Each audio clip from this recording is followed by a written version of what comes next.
We uh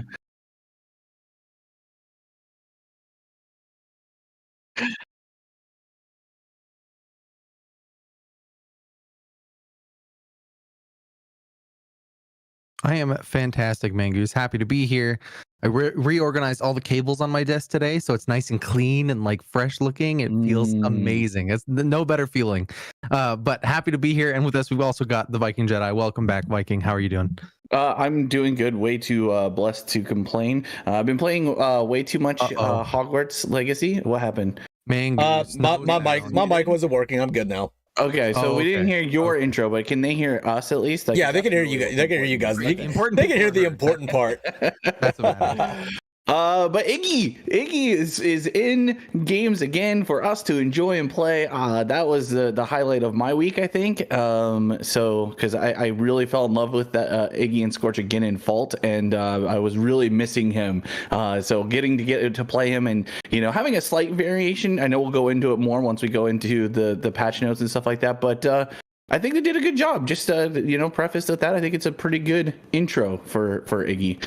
The skin looks good. I'll still say that the Wukong intro was a failure, but I think they did a great job with the Yes. spin score. Yeah, I'm excited. It makes me excited for Crunch later this month. Let's just say that I was nervous about Iggy coming in because of Wukong, but now I'm back on to this could work. We could be okay. All right, well, let's go ahead and move on into the patch notes. Looks like Predecessor 1, so they get to go first. Big surprise! Pull 'em the up Pred on my fanboys win a poll Oops. in FTM. Don't start the fights already. We don't really have a lot of spicy takes this So this week, patch I don't think. yeah. This- I don't know about that one. This patch goes into effect on the 21st. Yep. Or at least I assume that's when they said Shinbi's going to drop. So It says right there in the patch notes, it says patch releasing February 21st, 2023. there we go. So there's a lot of really good stuff in this patch. A lot of stuff that's going to. I mean, I've already been playing a lot of Predecessor recently, but I'm definitely going to enjoy the experience a bit more after the Fangtooth changes, I think. Seriously. I'm not going to read the little intro and then have a little intro video. A new hero appears, Shinbi. We're getting Shinbi. So it's time for the performance of a lifetime. And her abilities, everything seems so. Her passive, she did not have a passive in Paragon. So her passive in this one, basic attacks deal an additional 10 plus 12% magical power, magical damage on hit. Periodically, Biting Melody deals 4 times damage. Damaging an enemy hero with an ability decreases the cooldown by 1 second. So when they say periodically, I assume it's not random. I assume there's actually a cooldown on this. Yeah. But the cooldown gets reset so much that they can't really put the actual cooldown up. But I think this is a really good passive for an assassin mage hero like Shinbi, who will be hitting with abilities quite a bit. And it'll make her basics just hit a little bit harder so she won't feel just straight up useless whenever she's out of mana. Yeah, my biggest curiosity with that passive is how Circle Rhythm is going to affect it. Is Circle Rhythm going to constantly tick down that passive, or will it be once per ability cast? I mean, same thing with line tempo, I guess. If line tempo hits multiple enemies, does that lower it multiple times? Because if you can do that, if you can really, if you're aiming correctly or standing in a group of enemies, being able to just reset your passive almost instantaneously, depending on what that cooldown is, could be super, super cool. I hope so. I hope that's how it works. I hope that's how it works. That was going to be my I hope that's how it works. And I would rather them, if they find that to be too strong, rather than removing the reset of it, they just maybe play with the scaling a little bit. You know what I mean? So it's not as overpowered. Because I think that if it doesn't work that way, I think it's less of a cool passive personally. And I know passives typically are meant to kind of be exactly what the word is, with something that's kind of in the background. But one of the things that I've really enjoyed with Predecessor is when you pay attention to a passive and you can actually play around your passive. Grux is a great example with the bleed turning into Omnivamp. Gideon with his tether. So I think when you have those passives that you as a player feel like you're actively helping to engage with is way better than one where it just kind of like seems like it's just kind of doing its own thing all the time and you have no influence on it at all. Right. And I'm kind of surprised I haven't seen them balance a little more using the passives, because those passives just look like great tuning knobs all around. Like if somebody's just a little too high in the pick rate, ban rate, whatever. There was a little bit of a tournament going on today. I don't know if you guys saw that. It seems like the best way to adjust that would deal with the passive. That way, it would affect the overall performance of the hero without affecting anything about the other gameplay. So you could still be used to everything doing the same thing, just the passive would be a little less hard. But her primary ability, Q, Line Tipo. This is the one where she summons a straight line skill shot wolf that passes through targets. Looks like it passes along the ground and follows the curvature of the earth.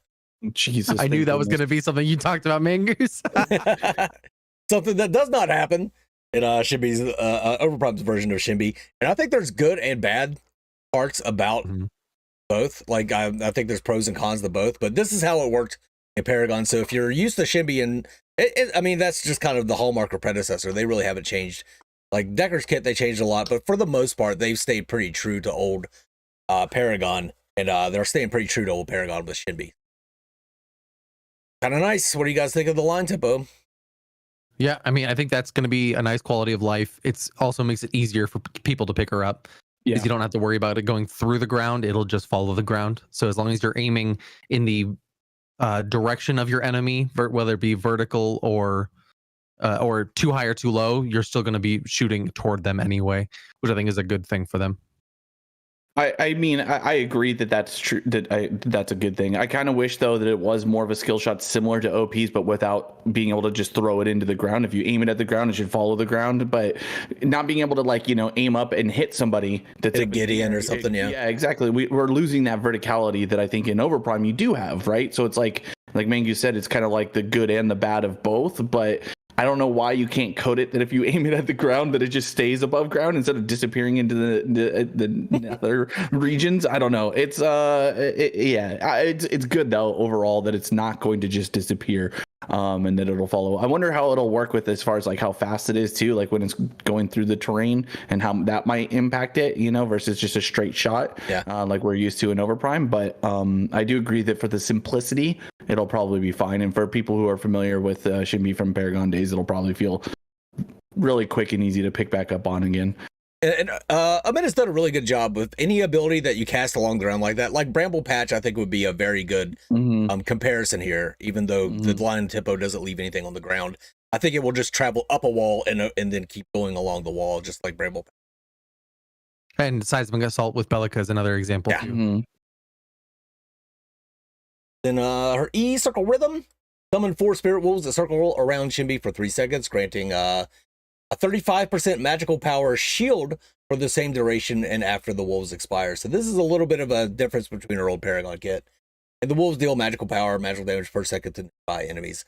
So now, so it says nothing about healing. So that was kind of the hallmark of her kit in Paragon, that it healed. Her Circle Rhythm would heal her. But now it gives you a shield, which could be even stronger, because as I've tried to explain to people to this since Warcraft days. When you shield and then lifesteal behind that shield, it's like getting a super heal. Because they have to beat through that shield the entire time you're gaining health. Yeah.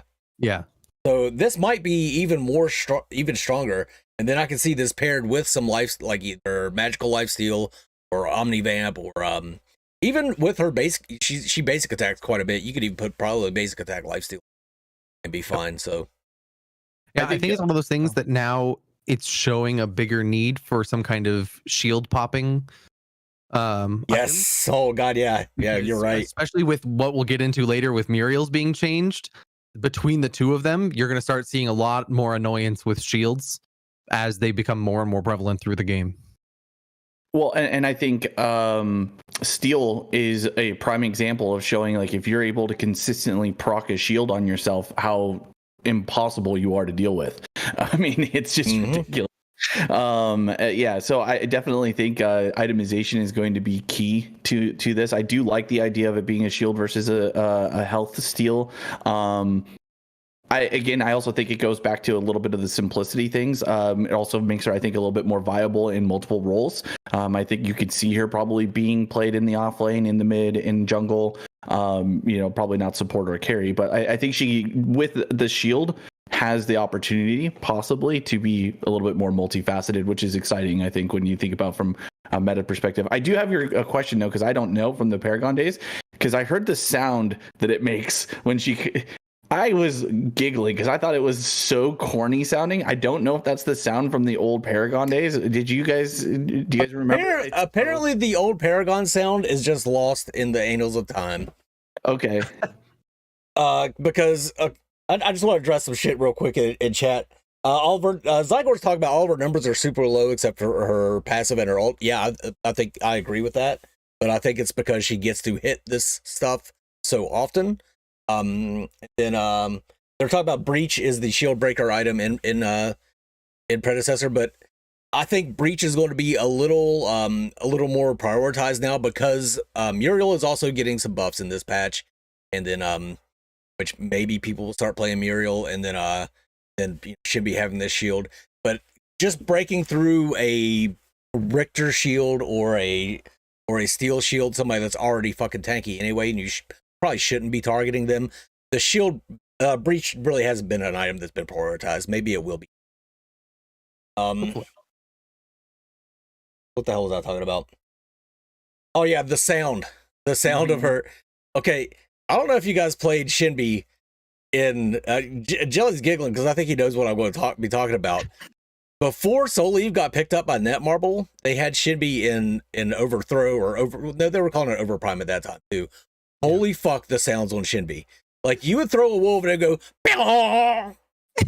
And then you would activate Circle Rhythm and it would go, beep, bop, bop, bop, bink, bink, bink, bink, bonk, bonk, bonk. And it's like, what the fuck is this? And it's like they tried to emulate Shinbi's, it was like a 4-year-old tried to play Shinbi's song on like a 4-year-old's piano. It was like terrible. So I don't know what the hell is up with her. Like, those sounds just must be missing from the assets, but you would think they would be either give her a brand new song, don't try and recreate the old song, but they need to do something because yeah, I agree. It sounded fucking terrible. Yeah. It was not fun to listen to. I was sitting there going like, ugh. Like I don't know. It sounded like almost like a broken carousel, or something like that kind of music, like from like an old like 80s park carousel that you would go to, that your dad would take you to when he wanted to go smoke or something. Like it's like that, but if it was the filmed version that has been watched several times on a VHS, somebody had filmed that carousel and then replayed the music. Ugh. Oh okay. God, her fucking sound effects though in original Overprime were so dog shit. It made me not want to play her. She was so fucking good though. She was one of the very first heroes that was in Overthrow. Mm-hmm. Let's see. Alternate ability, rushing beat, just her dash forward to fix distance, deal some magical damage. Pretty good magical damage this time. And then you can reactivate it to pass back through them, or double dash, whatever you want to do. It looks like she keeps a bit of her momentum going forward, which is nice. It's probably my biggest complaint about her in Overprime is that once you're done with that dash, you just stop. Like, you're midair, you don't just keep drifting forward, you just boop, down. It's like gravity suddenly takes hold.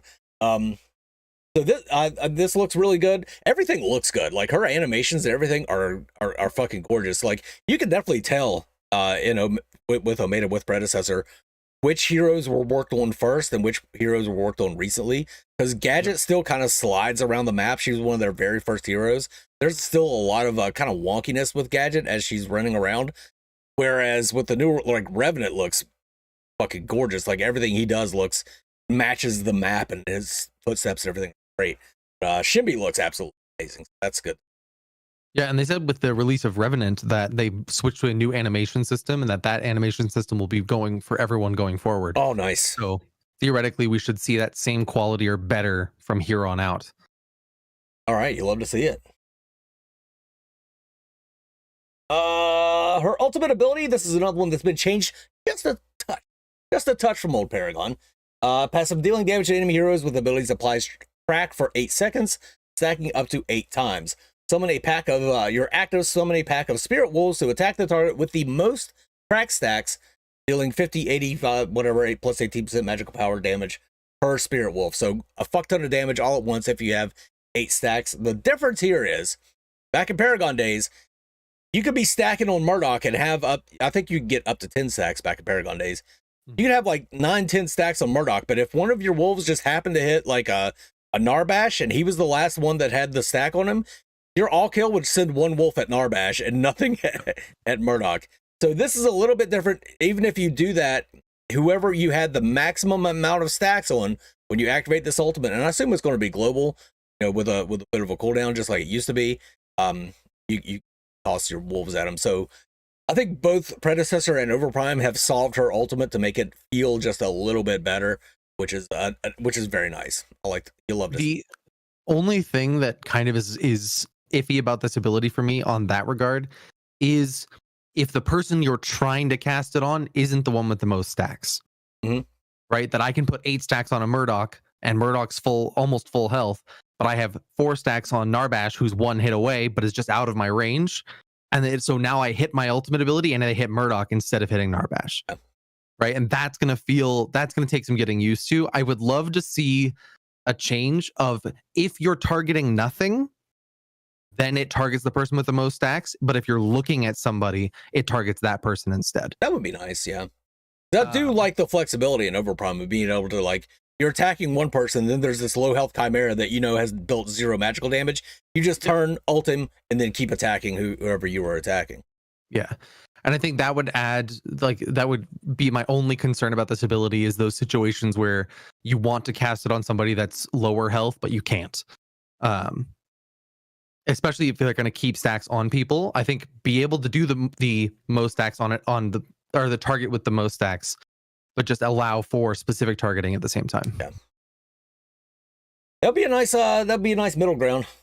They got time to change shit. Do you hate it, really? I do. Because I think that I don't like the idea that you have stacks on different people. Like, to me, it's just too complicated. It's unnecessary. I think it should be a aim, point, click. You earn your stacks as a passive on yourself or whatever, and then you just throw your ultimate at whoever you want to target. You don't need all this nonsense of having multiple stacks on multiple people.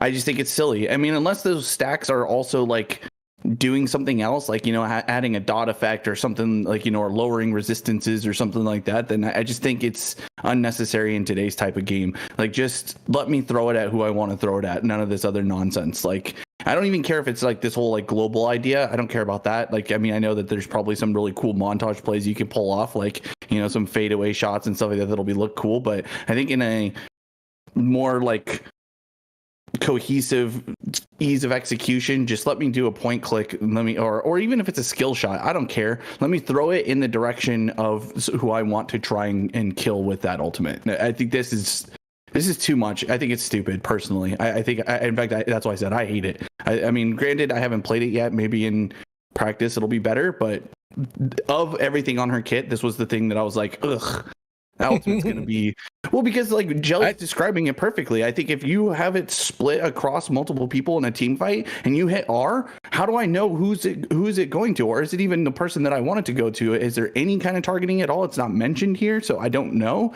I don't want to have a split across or it to target the tank when I'm not trying to hit the tank, but because I got stacks on them because I was in a team fight, it went to that guy anyway. I'd be pissed. I mean, it does add a bit of skill expression and enhances her assassin role a little bit, like that you're specifically trying to get on one squishy target and kill them. Mm-hmm. But I also see where you're coming from, because there's a reason in World of Warcraft they moved combo points from the enemy to the rogue, because it's just easier for everybody to manage. She's an assassin. Let her be the assassin she wants to be. Yeah. Right? Like, don't add this weird mini game you have to play to be that assassin, right? So now I'll go from the other perspective. If you're a tank going against an enemy Shinbi, you better be standing in her circle rhythm all day long. The second circle rhythm goes up, you better be in that thing taking all those stacks, because if she presses R, you want to be the one it's coming to, not your carry. Yeah. See, and I'm reading chat, and that annoys me already. You just focus one target until you see. That's not how team fights work. Like that's just it's not realistic, especially when she does AoE damage with her wolves and her Q and her right click. It's not like you can just focus one particular person to make sure you're maximizing your stacks on that one guy. And also in a team fight environment, which again you're wanting to play a competitive 5v5 MOBA, you limiting like it to being almost an RNG effect of who it's going to spotlight onto. You guys are calling it spotlight, I understand, but if it's an RNG of who it's going to spotlight and I don't like who it's spotlighted, I don't get to use my cooldown now because I want to save it for it to spotlight the right person, and it's just too complicated. It's too much. Just let me send it at the person that I want to send it at. I don't know. That's just my rant on it. You guys, who love it, you love it, and it's going to be what it's going to be. It's obviously it's already in development. They're not going to change it for this patch, but I'm hoping that in game it shows whether or not it's annoying or not, and they make it a change one way or the other. Because to me right now, it seems like it's going to be annoying more than it's going to be fun. So now there are two questions actually in chat that I am curious about now that I see it. If 2 people have 8 stacks, who does it target? Oh yeah, that's a good one. And theoretically, it wouldn't be too hard to get 8 stacks on 2 people. You can get 4 from Circle Rhythm pretty easily. You have 2 dashes, so if you dash through 2 people twice, that's 6 already. So now you need to do 2 more hits on those 2 people in order to get full 8 stacks on multiple people. Who does it target at that point? Huh, yeah, that's a good question. I have no idea. Horace is in chat. Horace, who's the target? Yeah, it would be quite easy especially with some of the tight corridors in Pred. Like you Circle Rhythm, line tempo, and then double dash through. You could have 8 stacks on fucking like pretty much everyone. The entire enemy team. Yeah. Oh yeah, good question. What do you guys think about DD5's comment? That's the entire point. These guys want every character easy mode lock on. They're playing too much OP. Is that what the take that we had on this? I mean, we literally said we want her Q to be more of a skill shot. So her having a single lock on ability that is already a lock on, by the way, it's not us changing it to a lock on for one thing. Yeah. That doesn't make any sense to this context. And you're comparing 2 different games too. Like I don't get that at all. That's just pretty standard stand behavior. Not sure, actually, gut feeling tells me it's the last target hit, but it could be different entirely. Well, I guess we'll find out on the 21st. I appreciate the attempt, Horace. But yeah, I'm just remembering back to Paragon days where you like I said, whoever the last stack hit, no matter how many stacks they had, is who it went on. So it's already easier. Why not take that next step, I guess? But why stop at making it kind of easier instead of just easier all the way? Yeah. And then on the other hand too, the having it as a lock on puts some skill into it, because you can miss a lock on if somebody walks in the front. Whereas with it how it is right now and how it was a Paragon, you can completely zoom out of a fight and be over in lane, hit all kill, be completely safe and hit it. So there's 2 sides to it. It could be both easier and harder at the same time. It's not 1,000 damage at whoever I point and click on. I have to stack up 8 times and then point and click on them. Yeah. Right? It's not just as easy as I select that guy and he dies. I have to do other work on top of it. There's already skill expression attached to the way the ability functions, even as it is. Yeah. I don't know. We'll see how it works. I think it's a good change overall. Like I said, and the way it was in Paragon sucked. It was just way too, especially when she had to stop to blow the kiss. I don't know if you guys remember that back in Paragon. Oh, that sucked so much. You'd have to come to a full stop in the middle of the team fight. Kiss your own ass goodbye because you just CC'd yourself. Ugh. All right. Let's move on to major improvements. This one is the one that I'm the most excited about. Fangtooth update. Thank God. Fangtooth has had a massive overhaul, bringing new layers of depth to spice up the late game of Predecessor. Just completely skipped over something. Did we? Oh yeah, the store. My bad. I was like, what? Okay, to be honest, I was like, I didn't really give a fuck about the store because it's just a bunch of old Paragon skins. But well, I think that's important. Yeah, well, let's talk about that. The store, the in-game store is now open. You can find it by clicking the store tab in the main menu. Here you can spend any platinum you've earned on purchased or purchased on skins, or top up your platinum balance by purchasing more in your local currency. At the time of launch, the store will have 12 skins that can be purchased, but more will be added in future. As with many features that we've added during early access, this is only the beginning of the store. We will continue to expand and improve as the time goes on, and it'll also benefit from the UI rework that's going on behind the scenes. And as we can see here, at least these 4 skins, and I'm assuming it's going to be all the skins from what we've seen so far from Predecessor, is it's just all going to be either recolors or just directly old Paragon skins. Boo. Yeah, boo. I say I'm not spending any of my fucking platinum on any of these skins. I'm gonna tell you that right goddamn now. 100%. If I spend platinum, it's gonna be on their original skins. Like, they did that Jailer Murdoch skin a long ass time ago that looked really good. They had that Sevrog skin with a scythe that looked really good. I would spend my platinum on that. I'm not spending my platinum on any of this shit. So the weird thing actually I found out this week about that Jailer Murdoch skin is that it used to have a YouTube video that was up on their YouTube channel, and since it's been unlisted. So you can only find the video if you have the link for it. It's not just up on the YouTube channel anymore, which is, I didn't realize that it had been pulled down like that. So I wonder why. Maybe they lost the contract with the person that designed it or something like that. I don't know. But I feel like they should tell us that now, because people are like, you are sitting here going like, where's that Jailer Murdoch skin, right? Oh, it's gone. It's not coming, right? And I am really sad about the offering of the store. Initially, they show us in the image they have that's on screen, they show us 4 Paragon recolors. Yeah. Or even, I don't think the Countess one is a recolor. I think that's just straight up the Countess skin. Yeah, that's straight up Carnival Countess. The Gideon skin, that's I don't think that's recolored at all either. So, and I know the Murdoch one isn't recolored. So maybe the Drongo one is the other one. Nope, that was not recolored either. I specifically remember that blue and yellow Drongo from the Paragon. Actually, that had bugs 2.5 years ago. So I would hope that they've figured out the bugs in 2.5 years on the Jailer Murdoch skin.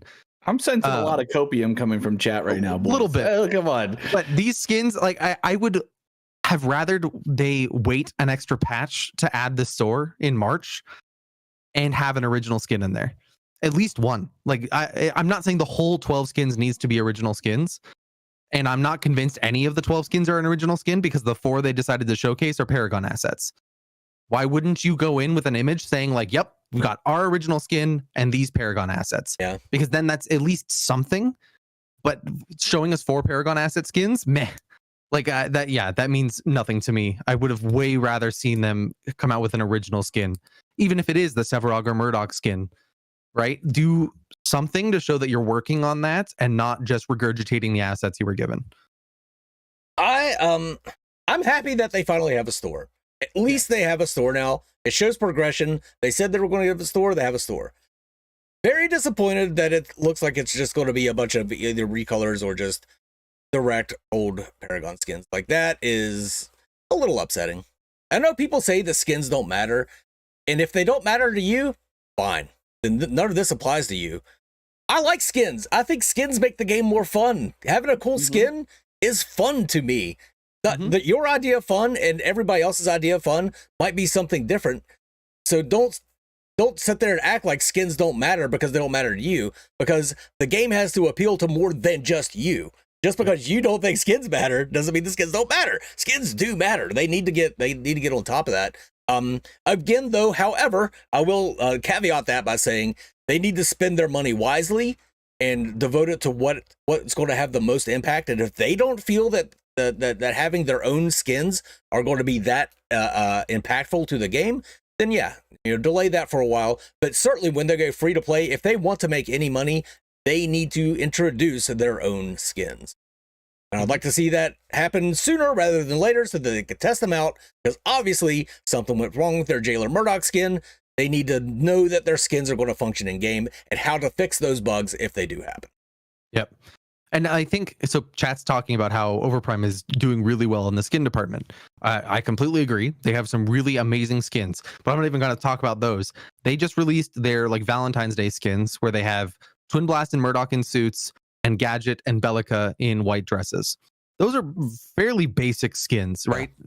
Even more so leaning toward the Bellica and Gadget skins. Those are fairly basic skins, and those are still really great skins. Even a skin like that is not flashy VFX, not anything like that, but just a simple, we put them in wedding dresses because it's Valentine's Day, would go a long way for skins. I'm not saying you need to have legendary skins off the bat that have custom VFX, custom everything under the sun. Just do something. Fox McCloud, Vault dropped an original skin when they released. Okay, Xavier Lynch, you already answered that. But like they were very proud of that Chimera Skull and Bones skin that they had. The Chimera skin, they had Cyber Kwong, and they had Lumberjack Boris.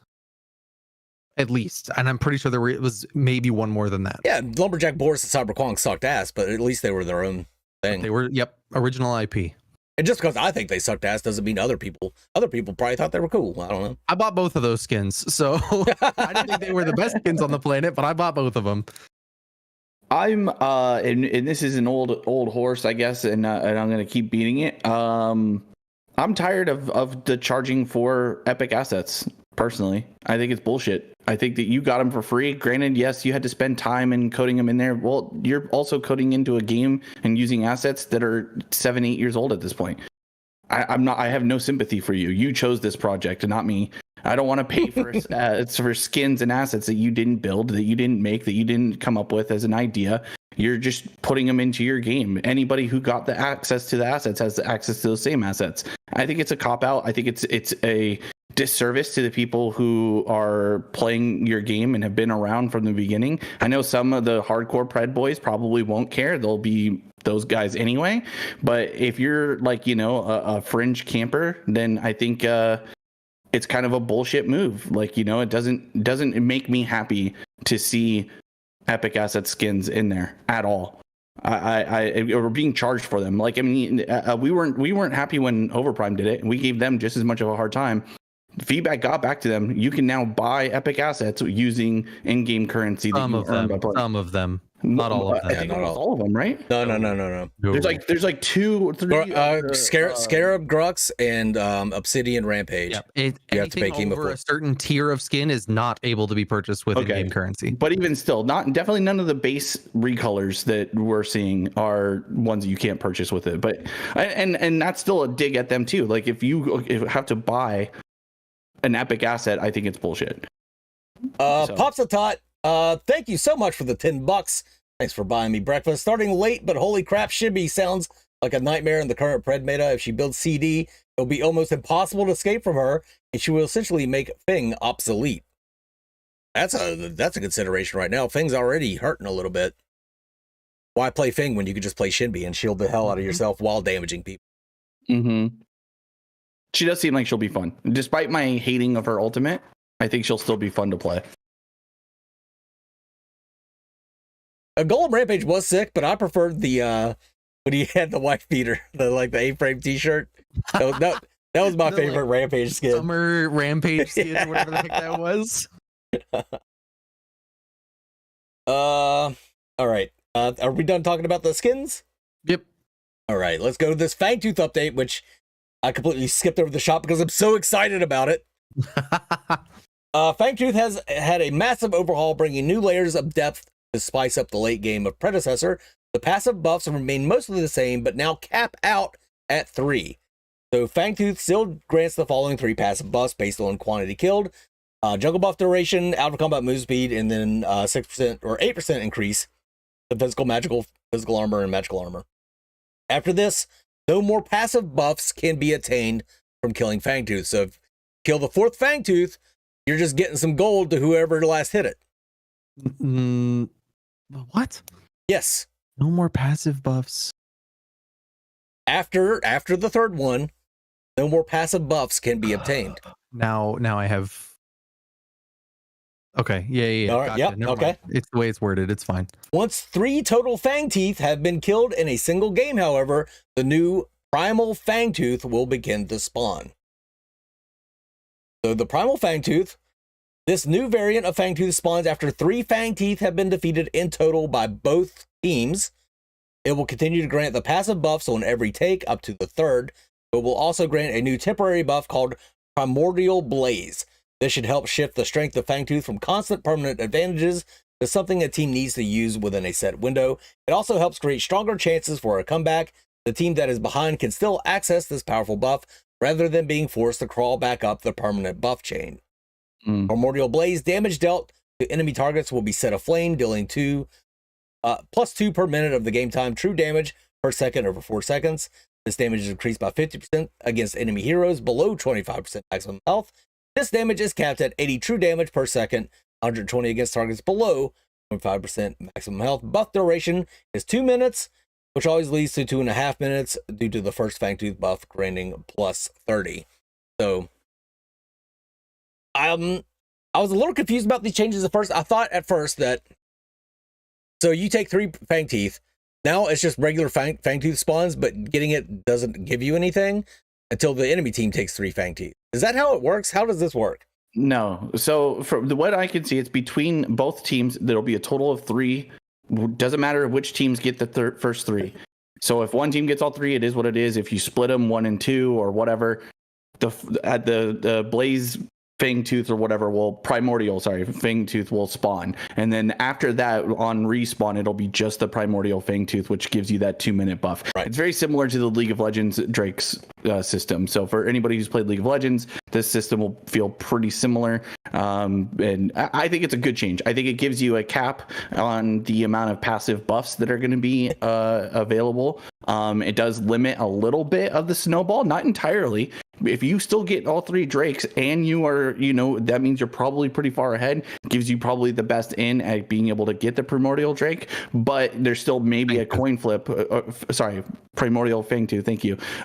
There's still a chance that the team that's behind can maybe get in there and get a 50-50 smite off or win the team fight, and now they're still back in the game. So not only getting all that shutdown gold, but also getting a buff for the next 2 minutes. It'll also be, again, something that we talk about a lot, where it's shifting focus to an area on the map that people feel like they have to contest for, which is going to push the action and make the fights in game more exciting. I hope that's a hope, obviously. But the constant just stacking Fangtooth over and over and over again, especially with how easy it was to take them, just gave infinite scaling to some of the teams, especially the ones that were really far ahead. It was very counterintuitive to have it at late game. Like, one person could easily anybody on your team could easily go solo Fangtooth and give the rest of your team a fucking 6% buff to all their goddamn stats on top of the other buffs. It was ridiculous. I really, really like this change. I think this is going to make Predecessor a much better game and far less snowbally than it is right now. Their math doesn't make any sense for Primordial Blaze being 2.5 minutes, because the first Fangtooth gives you 50% increase, and 50% of 120 seconds is 60 seconds, and 60 seconds plus 120 seconds is 3 minutes, not 2.5. Yeah, you're right. So now how long does it last? Now I'm confused, because that's not right. Or maybe it's sound like, so that aside, it doesn't sound like if you go immediate 3 Fangtooth and then get the 4th one giving you Primordial Blaze for the first time, it doesn't sound like it's going to do that much damage to start with. Its damage is purely +2 for every minute of game time. Right? So it may not do a ton depending on how quickly. If you're there on spawn every single time, you can get this thing pretty fast. But the late game, the super late game, being able to do that 120 true damage per second is going to be wild. Yeah. Well, it's like going to be in, like, again, in League, when you get the Drake, I'm totally blanking on the name of it, but it's basically a game ending or a fight ending type Drake, because it has a super strong execute basically on it, where if you get that buff, you're pretty much guaranteed to win the game. It would be pretty wild if you didn't, and which is I'm okay with. I'm okay with a buff coming in. You still have to fight your way through it. It's not like it just crushes the core and it game's over. You still have to go up and win the team fight, but I'm okay with getting a buff after a certain amount of time and winning because you're ahead. I think most teams who have managed to play the early game to the mid game into the late game and they've managed to stay ahead should win the game, right? But I'm also a big fan of those crazy comebacks, right? Where it's like, hey, we stuck it out. We didn't FF at 15. Okay. We didn't FF at 15 because you died 3 times in lane. Like, get the fuck out of here, by the way, boys. Anyway, I'm a huge fan of possibility of comebacks, but the winning team should win more times than not, right? It should be like an 80-20, 90-10 type situation. People are saying If go ahead. 45 minutes and I steal this at the last second for my team and we're super behind, maybe this puts us back into the game.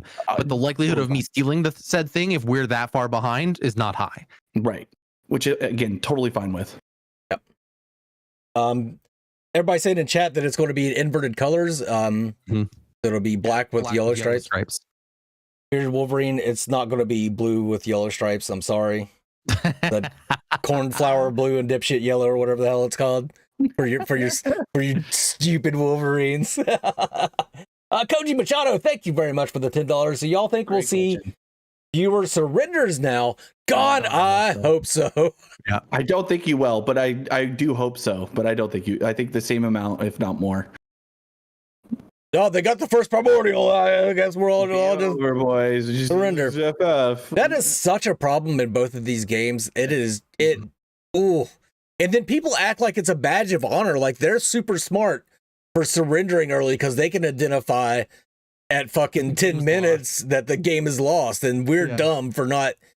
How many fucking games have you actually stuck in and won, or at least almost won, but had a great fucking time almost winning? Even if you didn't win when you stuck it out, if you fucking handed it to the enemy team and made them fight for every last inch, that could be just as enjoyable as winning the game, for me at least. I had a game the other day on Predecessor that I was playing. I was playing Decker offlane because I was memeing, and I had the game go to 55 minutes. We had none of their towers taken, and they destroyed all 3 of our inhibitors. We're pushing onto the core, got the core down to like 15%. We wiped them, pushed back against them, and won the game. Right? We had no reason winning that game, but because we stuck it out, we actually had the opportunity to win the game at the end of the day because the enemy team couldn't end or got greedy for the end. Right? That happens so much. I wouldn't say it happens so much in Predecessor right now because of the Fangtooth being just insane. But in other games, I've seen that happen so many times. Like, just don't surrender. Just stick it out. Wait for the enemy team to choke, and you can win this game just as easily. Yeah, and I think it can happen. I think easier even in Predecessor than Overprime as far as people choking, because the death timers are a little bit longer, and the towers aren't as strong. So if you get like a big team wipe, like if this is something I've been thinking about a lot. Predecessor is about that you got 2 stages to a fight: setup and execution. Predecessor is far more about the setup, more of an emphasis on the setup. Overprime is more of an emphasis on the execution, I think, of what you do actually in the team fight. But if you set up well for your team comp in Predecessor and you have farmed well throughout the match, you can win a late game team fight against opponents that are higher level than you. And if you win that late game team fight, you can push all the way for the win. I think there's a lot of comeback potential in Predecessor, even currently with the way Fangtooth is now. With these changes to the Fangtooth, the comeback potential in Pred is going to be insane. And people just, I hope to God people stop F1ing, stop surrendering so early. I forgot entirely. Levy was actually in that game with me that we came back at 55 minutes and won the game. So, incredible. Horst answered your question, I think, Jelly. He said, first Fang buff only increases river buffs by 50% duration. Bigger buffs like red, blue, Fang, Prime are capped to 30 seconds for balance reasons. Medkit. I would. That's good to know.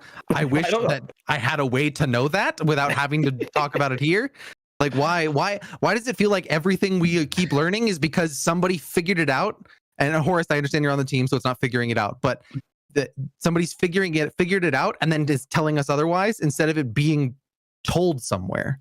Yeah. And maybe I've just never seen it, but I'm pretty sure in game it does not tell you that it's capped at 30 seconds for other buffs or for the bigger buffs.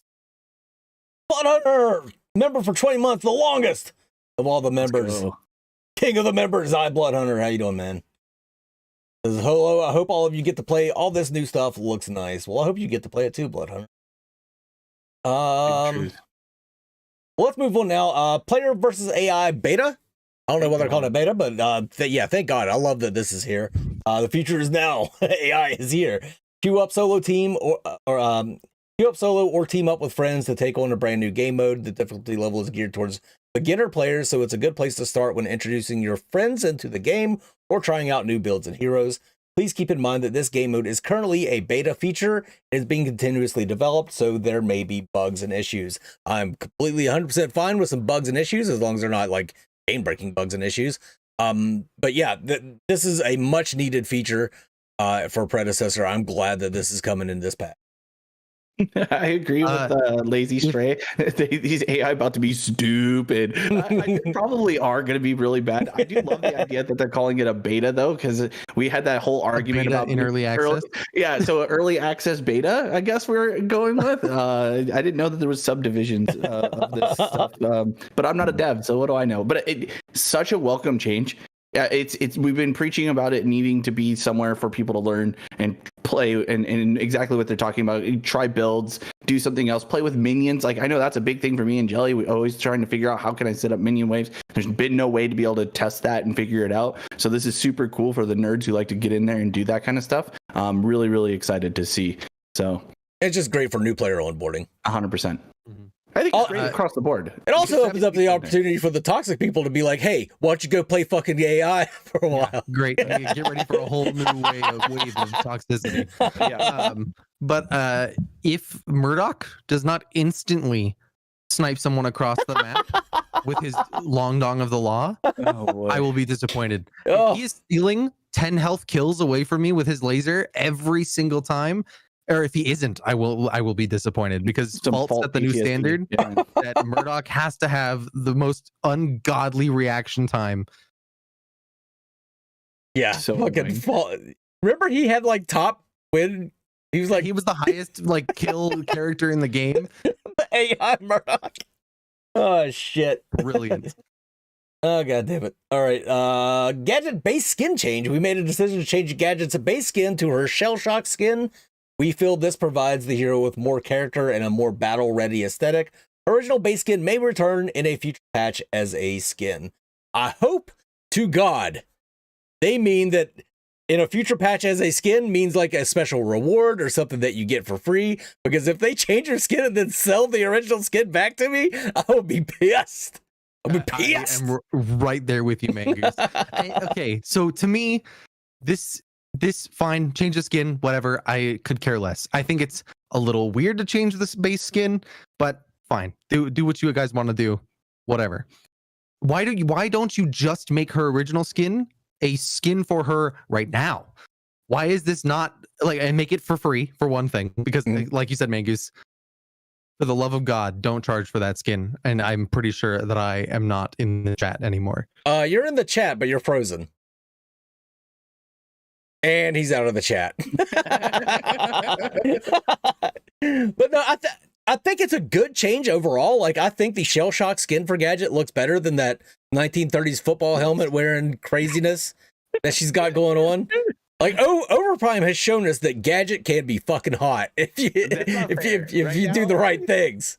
Dude, okay, that's not fair, because Overprime is going like Rule 34 version of Gadget at this point. You know what I mean? So that's not a fair comparison. I'm totally fine with this change. I think it's going to be good. Again, I think it just speaks to I think it speaks to the importance of aesthetics, and this is why I think it's also going, not to go too harp on it, but going back to the skins. Like it even the inside, the devs are recognizing, you know, being able to feel like you're in the game and having something a little bit more representative of the character.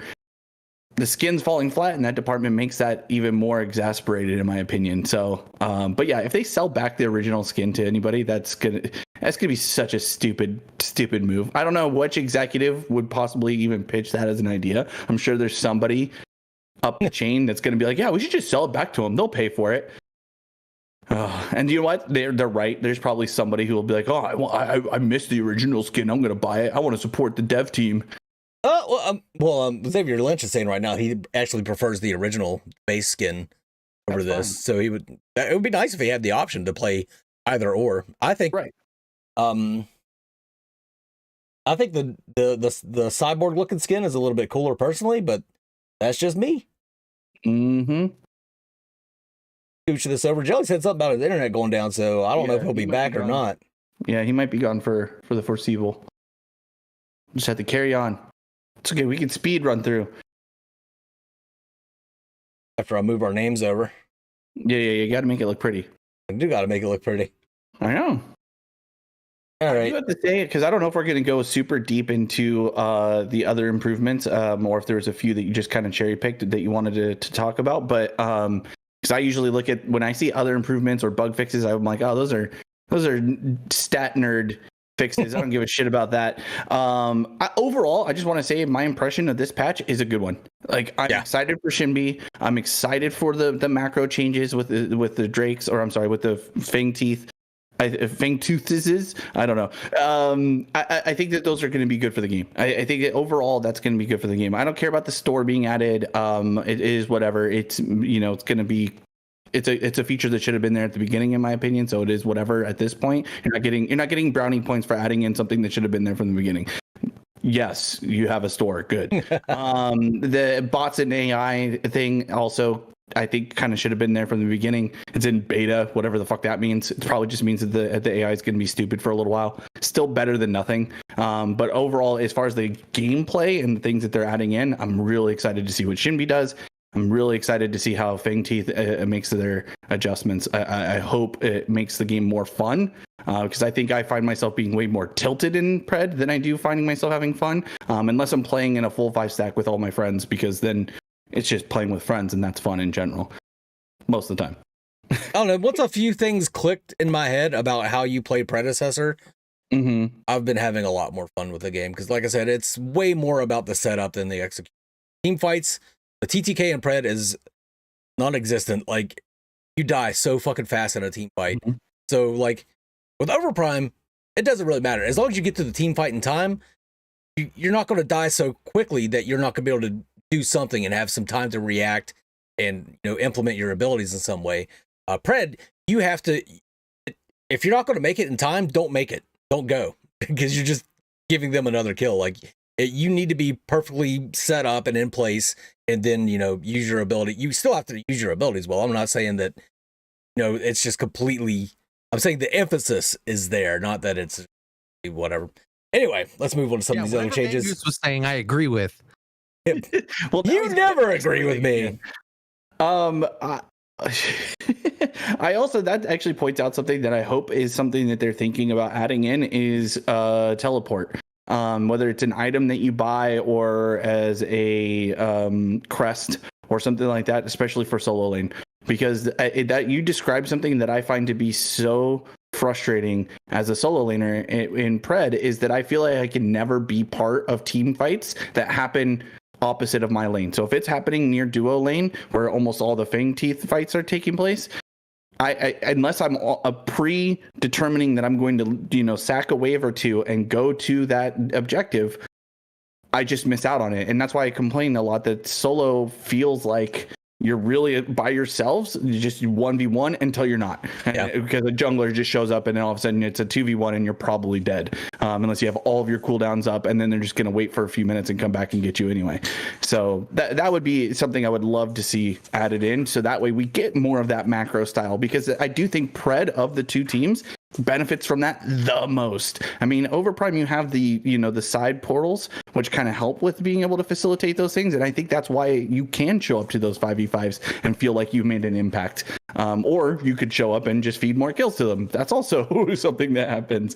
But it looks like Mangu's got everything adjusted, so I've filibustered enough. Any final comments before we move on? I think. No, I think let's get into these other improvements, just general improvements. Total damage to heroes will be displayed at the top of the other damage to heroes stats. So I think that's a good change. Yeah, it's a quality of life thing, right? Instead of being total on the bottom, it's total on the top, which is fine.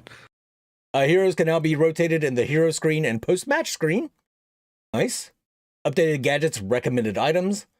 Visual effects for Sentry have been updated. Visual effects for heroes dying have been updated. Client server delay on ranged basic attacks has been reduced by 50%. Impact decals have been updated for most abilities. Gideon's sound effects have been updated. Visual effects for lane guidance indicators have been updated. Multiple map improvements to help increase performance. Phase jumping and landing sound effects have been improved. Just general overall the good improvements. Attacks, the range and basic attacks, best thing on of those lists in my opinion. Yeah, 100%. Like everything else is just kind of nice little quality of life stuff. That one's the only one that's actually going to affect your play. 100%. 100. You guys ready to move on to balance changes?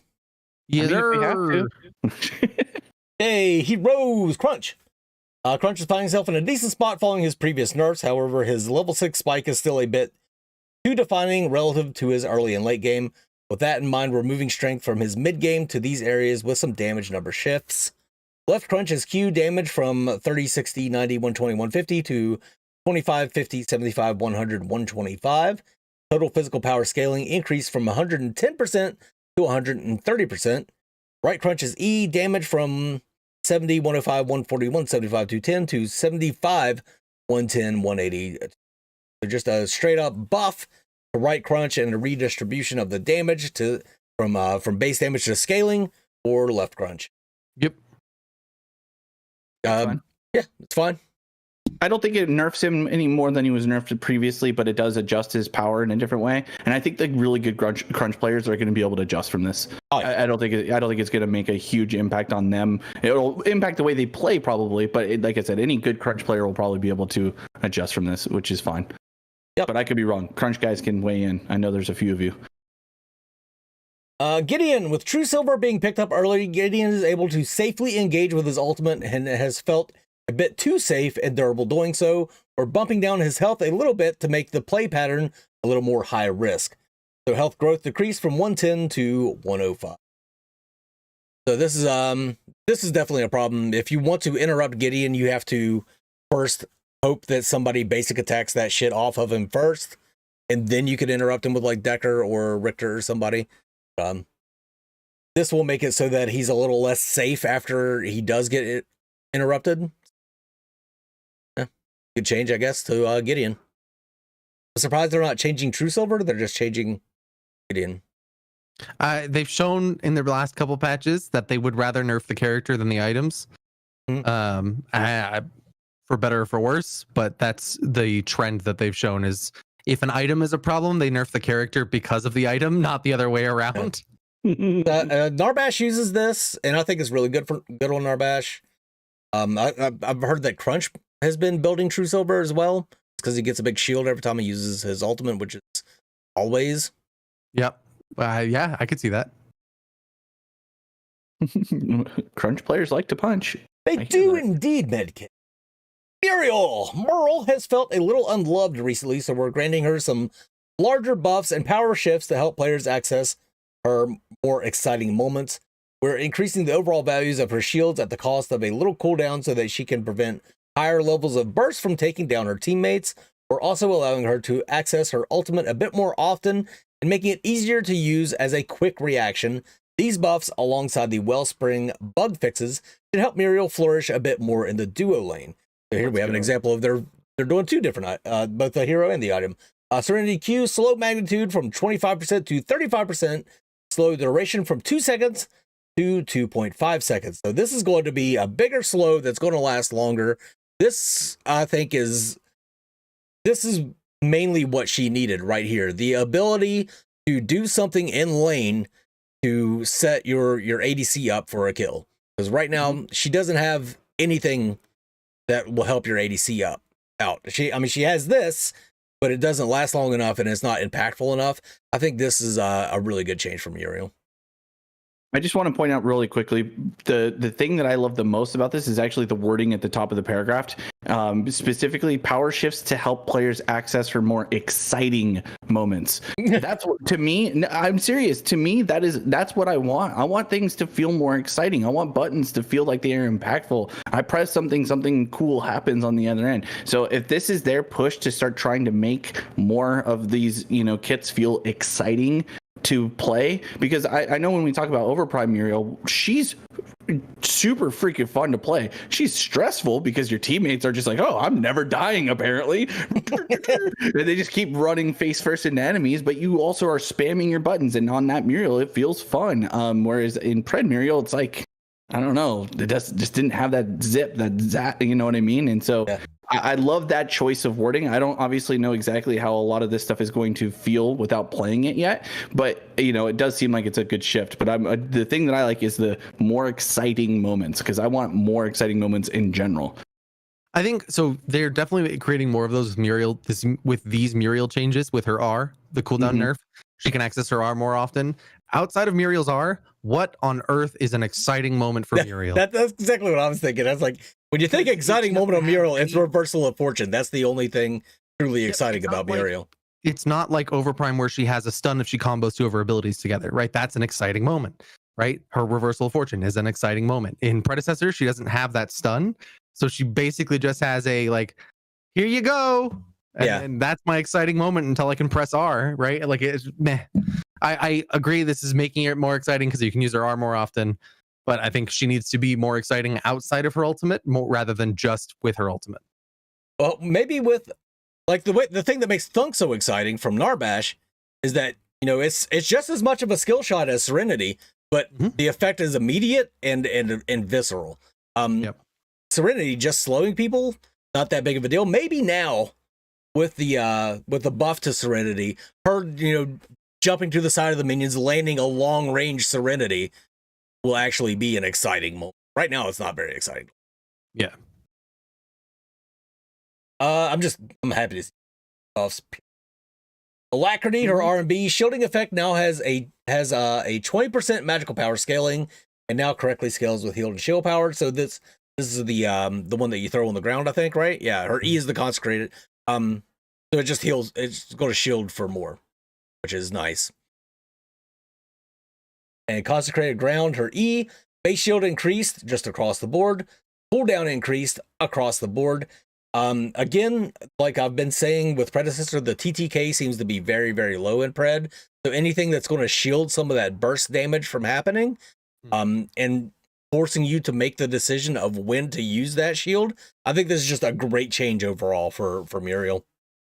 Yep, 100%. It'll be exciting to see. I'm very curious to see how she's going to feel after all of these changes in general. If she really does make up the gap that's between her, Narbash, Decker, and Richter right now, but it's definitely in the right direction for sure. I mean, I still feel like the other ones will be picked for exactly what Mangoose was describing. You have not point and click, but you have more access to a more aggressive CC. Plus, with the two other options, you have tanks, which is always nice. But this is at least a move in the right direction for our mage support friend Muriel. Reversal of fortune. Stun duration decreased from 1 second to 0.5 seconds. Charge up time decreased from 1.5 seconds to 0.6 seconds. And cooldown decreased just across the board. So it's not going to take as much time to fly to people, but whenever you do fly to them, it's not going to stun for as long. Which you're not really looking for the stun most of the time. If you are looking for the stun, just 0.5 seconds is probably enough. You're mainly looking to save somebody's ass with that big ass shield. And yeah, usually gap closed in some form, right? Yeah. Well, that's really the biggest benefit to reversal of fortune is, yes, you get the stun, but it's really being able to get to your team almost instantaneously to then provide them with the shielding and benefits that Muriel has. Horse is saying that she's probably the second best support in the game behind Narbash. I would agree with you if people that play Muriel didn't fall asleep halfway through the game, because I'm also curious how you define best. It's like, is she best in lane? Is she best in team fights? Like, is she best like with win rate? Like just overall. You know what I mean? I think Zygor is probably touching on it. Do you mean in the hands of a good player she's broken? Because then I agree, but average players can't utilize her. 100%. Yeah, very true. The average player cannot pick up and play Muriel compared to Decker, Richter, or Narbash. Richter probably still less, right? Because his hook is so hard to land. Oh, yes, here, Stratton. Thank you for the kind words. Feedback in terms of what you're doing. Yeah, I feel you. Thank you for the kind words, here, Stratton. Yeah, his ultimate is super strong. Getting a flash ult in a team fight on him is so nuts. Move on to Narbash. Since its recent buff, the Orc has been seeing far too much success in early game when that beat drop hits. We're looking to decrease the power of his early sustain to prevent non-interactive trades and create larger windows to punish his aggression. General base mana decreased from 480 to 420. Feet drop passive. Nearby ally mana regeneration decreased from 4 to 3. Song of My People health. Health regeneration decreased just across the board. And the scaling decreased from 10% to 8%. Watching the tournament today, Narbash was definitely a highly contentious, either picked or banned hero. Definitely a really, really good right now. And yeah, it's exactly what they're looking to address here. It feels useless to try and set anything up against the Narbash lane because he just heals back everything that you just. So I like these changes. Yeah, I completely agree. Every game I've had against a Narbash, it's felt that exact same way. Is unless you actually get the kill in whatever you're trying to do in 2 seconds, it'll be you're just resetting and you just spent all that mana for nothing. You have to 100-0 them, and that's the thing. It's always been kind of like that. I think with Narbash, right? Like any team that has him, is you have to have like who you pick, and then just focus on killing, so that way Narbash can't keep everybody alive. But I think these nerfs make sense, and it probably will push him down a few pegs and maybe lift everybody else up, and we'll see a little bit more variety in play down there. But I would think that the support play was the most varied out of any other than mid lane. But maybe I'm crazy. I don't know what you meant by that. Like the champions picked, like the variety of champions picked in the support would be one of the higher versus like the mid lane would be also pretty high of what you see played. Well, they just have a lot. Okay, no, maybe I'm not making sense. We'll just move on. It's okay. Yeah. Sorry, I'm not getting it. I'm not picking up what you're laying down, my friend. Weird. It's okay. It's fine. I know you're making a good point. I'm just not getting it. No, it's probably a bad point, and nobody should get it. Don't worry about it. Let's just move on. Rampage. Rampage has become an impressive mid-game force due to his innate durability and high damage output. We're looking to take his mid to late game damage down, particularly with Rumble, to decrease his DPS and allow other heroes a chance to fight back before he pummels them into the dirt. I like the way they worded that. General physical power growth decreased from 3 to 2.5. That's big. Pounce, his R&B. Bonus health scaling decreased from 10% to 8%. And Rumble, his E, base damage change across the board. It went up. It went up for the base damage. Bonus physical power scaling decreased from 60% to 50%. I mean, this is another one, Mangoose. Watching the tournament today, Rampage was always on that list of banned or picked, right? Like just across the board, because and I've seen in my games that Rampage has been a monster. That he does damage, he'll fight carries, he does not care. He walks in there, does whatever he wants to do, and then walks out if he has to, or walks out with a kill. Either way. Yeah, and even though, I mean, they're kind of redistributing his damage. They nerfed the hell out of Narbash. Still grab your tainted items when you're facing both of these heroes. Yep. And Chimera. Still grab your tainted items. Just because they got nerfed a little bit or readjust a little bit doesn't mean that you just not worry about their health regen and healing and stuff. Do you have anything to say about Rampage? Jedi? In Rampage coming? Okay, Revenant has started to trade out his cowboy hat for a wizard hat, creating a playstyle with little counterplay due to his powerful lock-on burst. We're going to shift a bit of power away from here to prevent the full magical power builds from snowballing too hard. We're also buffing his late game physical damage builds a bit so he isn't as outclassed when other carries catch up. So Bounty Hunter, his passive bonus physical power scaling increased from 1% per 10% critical strike chance to 1.5% per 10% critical strike chance. And Obliterate, his Q magical power scaling decreased from 100% to 75%. Yeah, I have seen so many compilations since the last patch of full magic damage revenants just pressing Q one time and watching somebody's health bar just disappear. 100-0, bye. That was it. Like, oh my god, it's wild. That's the way I built him in Paragon. I used to go full magical damage, full ability damage Revenant because he was like the carry that you played when you couldn't play carry. If I can't land basic attacks, but I sure as hell could hit Q in somebody's general direction. You know what I mean? But this is going to make him hit. Like, he's already freaking strong. He's already freaking strong late game. He's going to be stronger now. I agree. I worry about the effect that this is going to have on Revenant because he's a hyper carry. If he gets those kills and gets online, he should take over the game, right? But as a hyper carry, by the time you get to 40 minutes, the other carries will now have caught up because they don't scale as quickly. But toward the end of the game, they can go toe to toe. Right now, you're basically increasing his ability to be a hyper carry because you're worried about the time it takes that other carries come and match up to him at toward the end of the game. And so with that, there's like a teeter-totter effect of like, okay, so yes, you're keeping other carries from outclassing him, and not as isn't as outclassed as how they phrased it, right? By other carries, which means they still will outclass him by super late game, as they should theoretically, right? But now you've made his hyper carry potential much higher at the same time. So you've got this weird position you're putting him in. I do like that they're trying to push people away a little bit from the wizard hat build, but they're not completely demolishing it. So if you still want to build him magical damage, just expect your Q to do a lot less damage, but it's not going to be to the point where that build is just null and void now. Like, I like that people still kind of have the option. They didn't completely remove the option of making a magical damage revenant. Yeah, absolutely.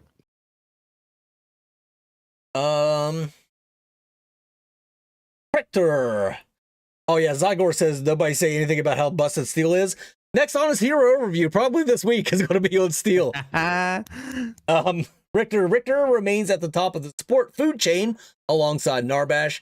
We're going to punish those missed hooks a little more so that he doesn't feel like he can fish as easily without punishment. So general base mana regeneration decreased from 2.3 to 2, and Riplash, his R&B mana cost increased 100 to 120. So yeah, you better be damn sure you're going to hit them pulls. And if you don't think you can hit pulls, go into versus AI and try it out in there for a while before you come in.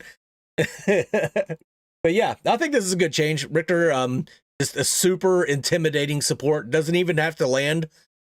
If he lands 1 out of 3 hooks, that's plenty.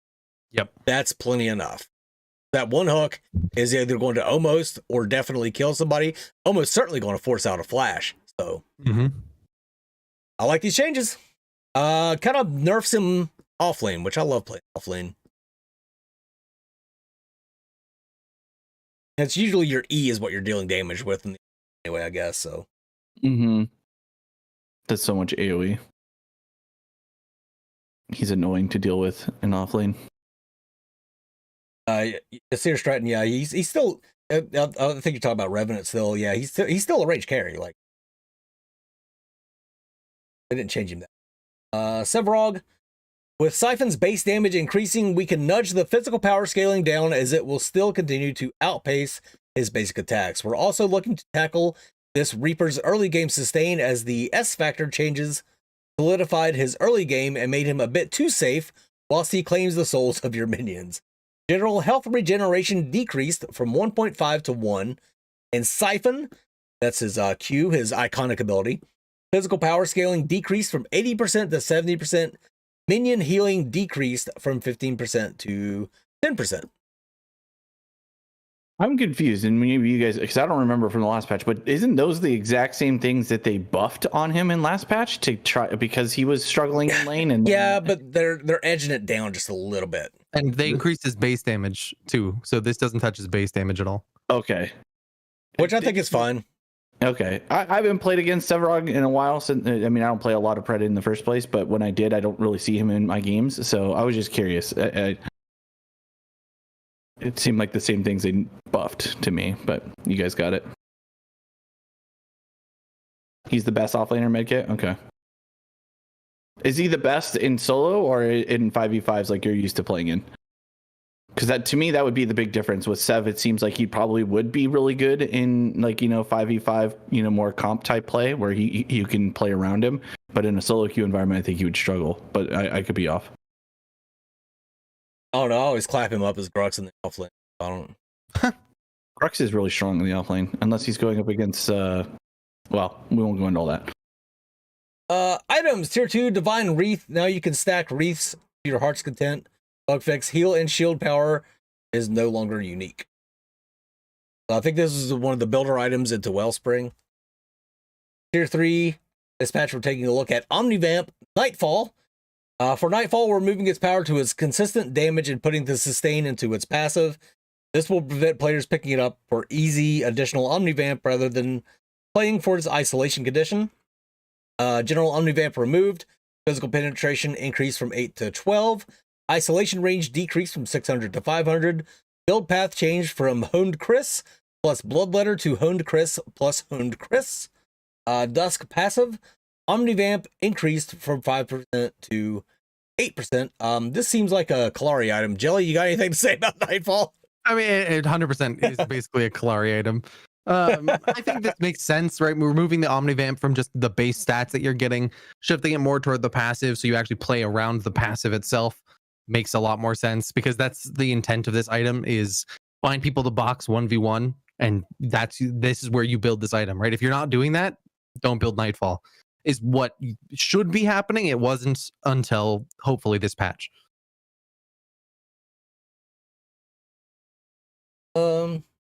Mutilator. Item, sure.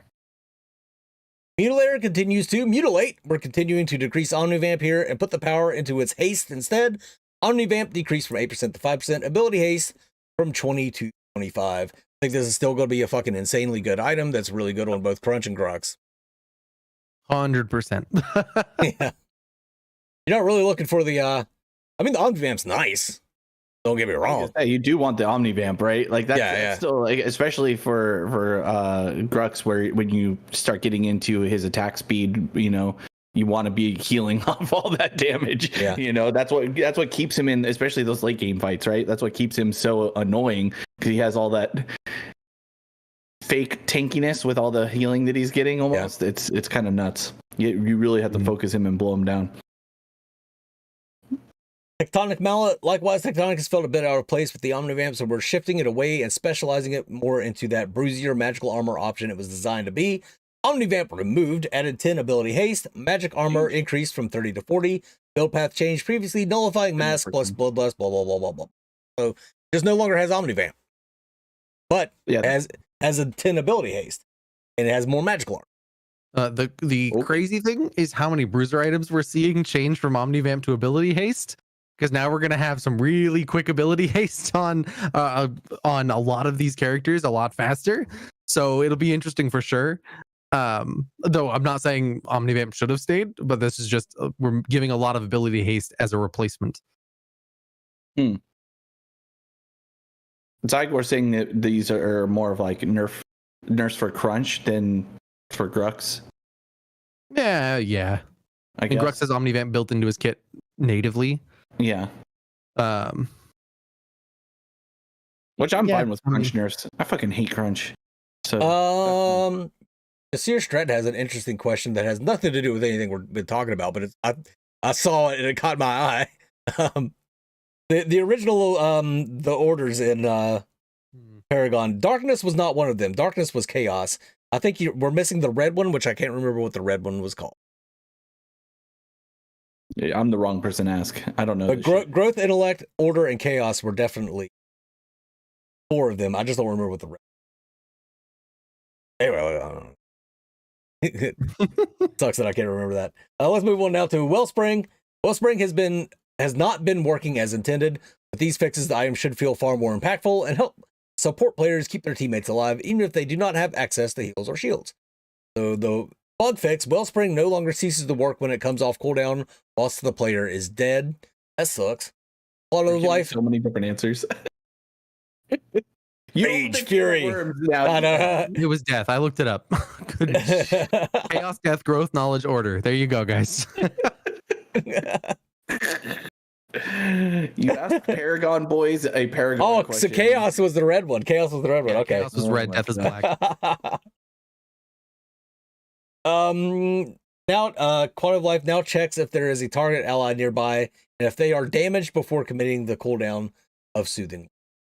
So nice buffs for Wellspring. I didn't know that this wasn't working.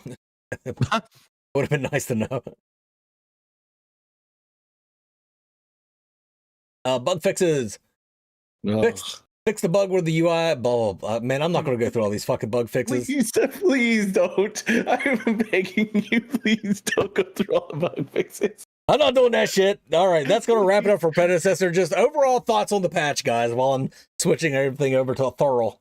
I'll say mine really quickly because I already said it a little bit earlier, but I think it's an overall good patch. I think, again, adding in Shinbi, I think she's going to be exciting. Despite me hating her ultimate, I think that she's still going to be fun to play.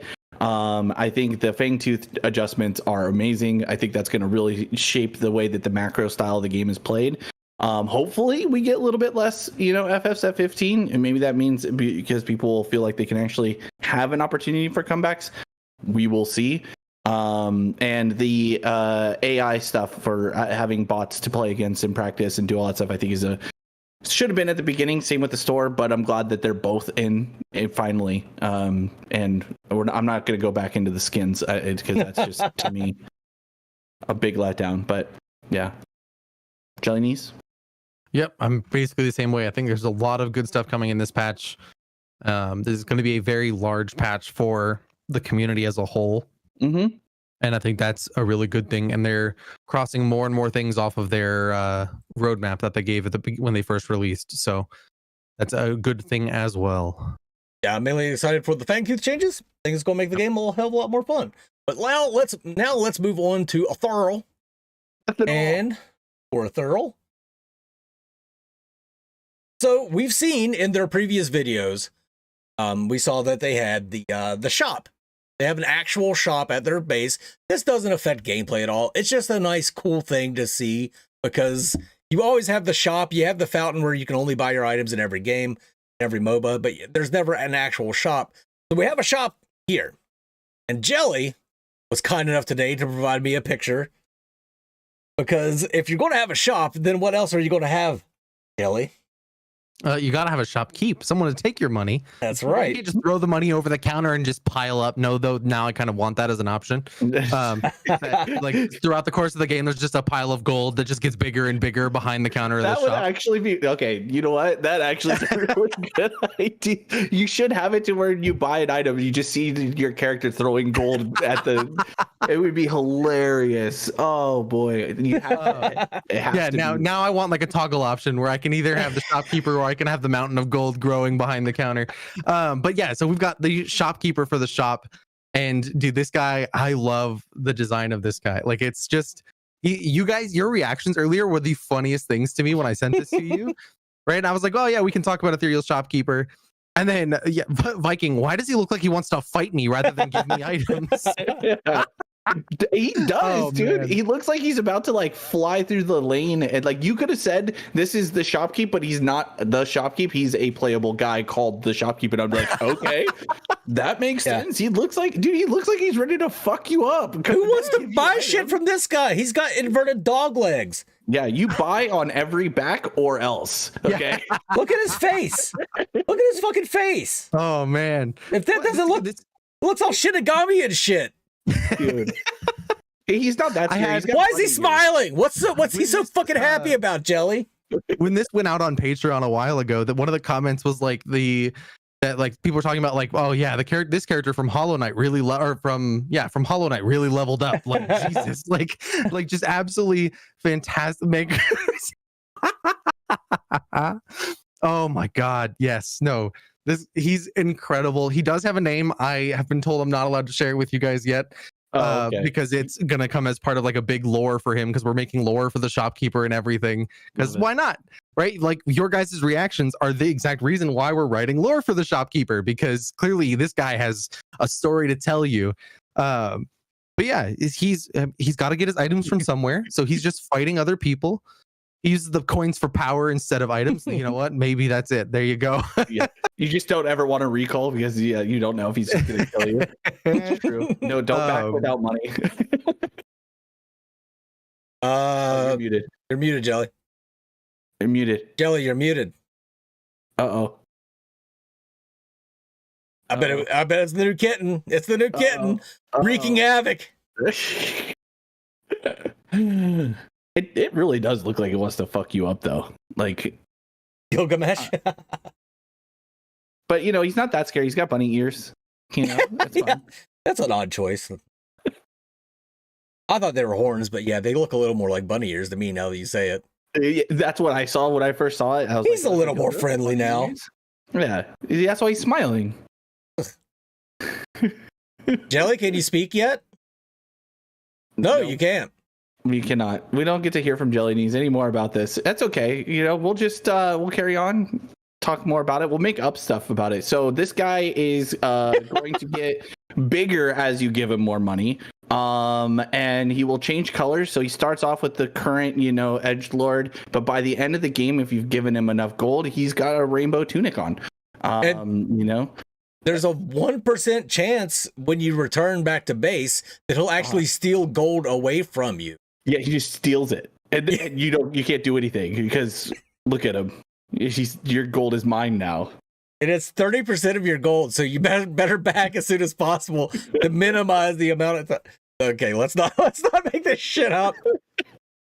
All of this is fake. This is all fake news because we lost Jelly Knees again, unfortunately.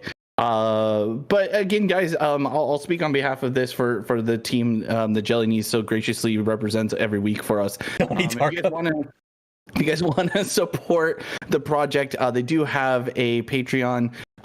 You know, please consider, if you have some disposable income, supporting them there. You'll get access to all of these things that we share here on the show way earlier, way more in advance. You get to talk to the devs and kind of interact a little bit more. It's a really cool project. Obviously, they are working really hard. They're still very deep in development. We don't get to do the jokes of playtest when we guess it's coming at some point soonish, but we don't have any for sure dates on any of that. But it's really, really cool to see these types of things.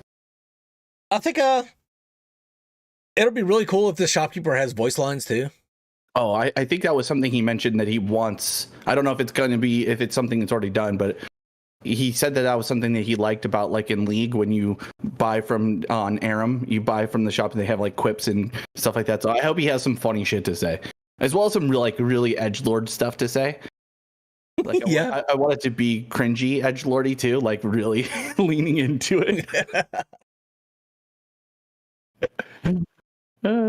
But may this item taste blood soon. Be below. If you guys are, if they're not already there, you guys can support Ethereal. Follow their socials as well. Jelly tries to keep all that stuff updated for you guys. So they have a Facebook, a YouTube, a Twitter, and I think a Discord that's still public that you guys can join as well. So there you go. Let's go ahead and move on now to Overprime, though. Let's do it.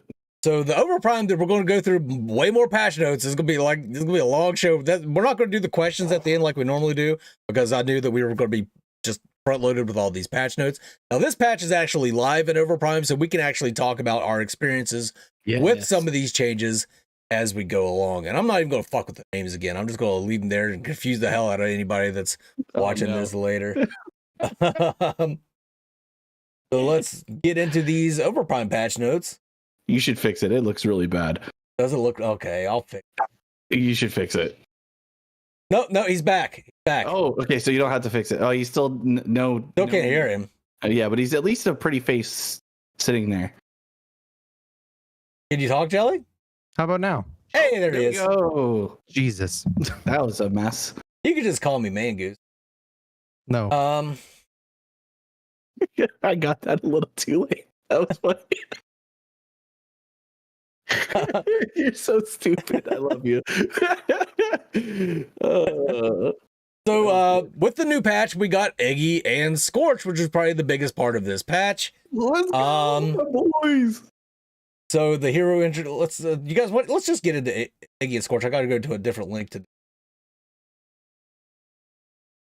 So Iggy and Scorch. Let's talk about Patui, which is LMB. I remember back in Paragon days, his basic attack was throwing the Molotov just repeatedly, right? Mm-hmm. Now, Scorch just like shoots, like spits fire at people, which is kind of fun. Yeah. And so it's just, that's what his basic attack is. He just shoots fire at people. Flaming oil canister, this is his right mouse button. Instead of just, putting the oil slick down and setting on fire, you just throw down fire. It's a little bit like how Fault did it. This just stays on the ground. It's a persistent AoE and it burns. Another friend, his Q skill, this is his turrets. You throw out a turret. These are the sort of newer turrets for Iggy and Scorch, where they fire projectiles instead of just continuous flame. And they do fire in a 360. Dynamic Duo, his E skill is now a passive, and it applies a burn whenever you hit people with your basic attack or with your turrets. Mm-hmm. And Fireworks Festival, his art skill, that's his sort of newer one from Paragon, where all of his turrets turn into freaking machine guns and slow people. So, all that out of the way, let's talk about Iggy and Scorch, because I think he was I'm going to get this out of the way right now. I absolutely hate any time when a active skill is replaced with a passive skill. Yes. Don't like that at all. So I don't like that he has a passive in his kit now. I think you should have to at least activate that for a certain time period to make it a little more engaging. I don't like that it's just a straight up passive. That's about the only thing I dislike about the implementation of Iggy and Scorch over. I 100% agree. I actually think what I would rather is they just make that as part of his left click as the passive. Just right from the beginning, that's just a thing. He puts a small dot on you whenever he auto attacks or whatever, and just and then all the other abilities can have as a tooltip that also applies said thing. Because I do agree, it does suck having a slot that you level up that just does you don't have any engagement with it. It's not a fun button to press, which is something I advocate for all the time. However, all of his other buttons fucking fun to press. Yeah. Like they're really good. I mean, his ultimate is on a super low cooldown, as Mangoose in our 1v1 got to find out. It's so good. And, you know, it not only does it go faster, so the bullets are coming through quicker. The thing that's really crazy is even if you don't have a turret down, when you throw your turret down, it still has the buff on it. So you can add more turrets as you go, and it penetrates. So it goes through and can hit multiple people and keep the same damage. It is super, super fun to throw, and you use it in any time you want to because it's on like a 60-second cooldown early. And it's so deceptive and like how strong it is. I've seen people fight. I have one turret out and I've seen people start a fight with me. And I just press R and I'm like, go ahead. I dare you. Please. That one turret is all I need to kill you. It's fun. Iggy seems like there's like a tilting point and you never know when it actually happened until it happens. Where he goes from like being, you just completely ignore him, charge straight through his turrets and kill him, to all of a sudden his turrets are dealing the most damage in the world. Yeah. And it's like, holy fuck, what the hell happened? Like he gets to a scaling point where he is super dangerous late game. But I think that's fine to have a late game hero in the game. And I think Iggy and Scorch are definitely a late game hero. He's super good at melting objectives. You cannot leave the prime unwarded, because if Iggy can set up 4 turrets before you get there to do anything, they're either going to take the prime really fucking fast or you're going to get killed by his goddamn turrets. So much better implementation than Wukong. Like he's not overpowered by any means. You could definitely counter Iggy, you could take him down, but he's definitely not underpowered. Just in the right hands and in the right situations, he's very good. My biggest complaint, other than his E being a passive, which is still kind of a small complaint in my opinion, is how easy it is to one-shot his turrets. I kind of wish they were on, like, you know, he had like 3 health bars, so it took like 3 autos or something along those lines, to where you, because his turrets are one-shottable by almost everybody. And so the range on, especially against ranged characters, it makes it really difficult to be able to keep your turrets up. The other thing that I'll say with his turrets is, and I don't mind them adjusting the numbers in however way they need to. It takes forever to get your turrets out. You can't. It's really, really hard to get to 4 turrets because they don't have that long of a lifespan. Even without taking damage, they die naturally very quickly. So you can't really set up a lot of turrets all at once. Like I said, it takes a while before you can get 4 consistently out there. But we've also learned that you don't need to have multiple turrets to do a lot of damage. So it's kind of like, you know, the power displacement. But I think when you have the identity of a character around something like their turrets, which is why I think, and Jelly was the one who pointed it out to me, and then I kind of modified it a little bit more, is going with an auto attack mage build is almost better for him, because then you're getting to take advantage of his E scaling as well as still doing damage with all of his turrets and stuff like that, because you're going to build AP anyway. And so that makes him stronger than trying to focus on making his turrets as strong as possible. So I feel like the power's in the wrong places. Like I don't want to be a strong auto attacker. If that's the case, then I might as well play Wraith or something else. I want my turrets to be the main focus of why I can do what I can do. So that's the biggest one for me. They're just too easy to kill, and they're really hard to get out consistently.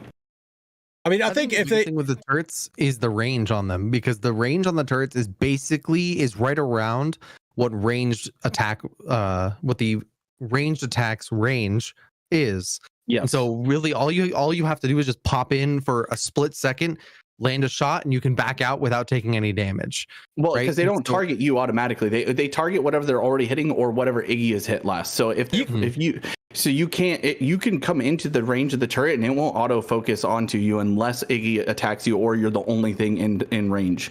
So as the enemy, you can stand outside of the range of the turrets and down without getting. Yeah, there's some characters, some range can, but some can't. Some have to stand just a hair inside of the range of the tower of the turrets, and that's why I would say I would want the range to be just a hair longer, where you have to, and if it has to be on Iggy to pay attention for it, right? But you have to stand into damage range to take out the turrets, right? If they are going to be that easy to kill, you should at least be taking something for that, right? It shouldn't just be a free way to get Iggy to spend his mana. But then again, the mana cost on his turrets is so negligible that whatever, like destroy my turrets. I'll put up 5 more in the next 45 seconds, and I will still be full mana at the end of it all. That's what I was going to say. If you buffed his turrets in any way, you would definitely have to do something about it. Because like I was saying, like taking Gideon into Iggy mid lane, it's almost like getting a free minion's worth of gold from each wave, because just one Q will destroy his turret. However, my Q takes about 4 times more mana than his fucking turret. So yeah, I think the way to fix it would be to make the queue similar to how they have it on Heimerdinger, where you have a stack of turrets available to you and those build over time. You don't just have access to all of them all like you. So that would be the counter to it. So that way you can't just throw them out there willy nilly. You have to wait for to build up, like it's on a timer. And I think that would help a lot. But anyway, he's in. I think of a launched character, I feel like he's in a very good place. Like I don't know really what needs to be nerfed or buffed. Like maybe slight adjustments to make him feel quality of life better. But he's super fucking fun to play. Yeah, like he's very fun to play. Yeah, it's just exciting. Overall, they did a great job with it. I was very apprehensive after calling out what Iggy was going. Dude, you think he's fun. I mean, he's also one of my favorite characters from back in the day. I always thought of him as kind of like a goofy troll pick back in Paragon. This to me is not a goofy troll pick, but he still has the things that you love. His voice lines, by the way, are hilarious. They're really funny. Like if you're trying to spam out his Q, he has a really funny voice line. Go in the game, guys. Listen to the voice lines. It's really, really fun.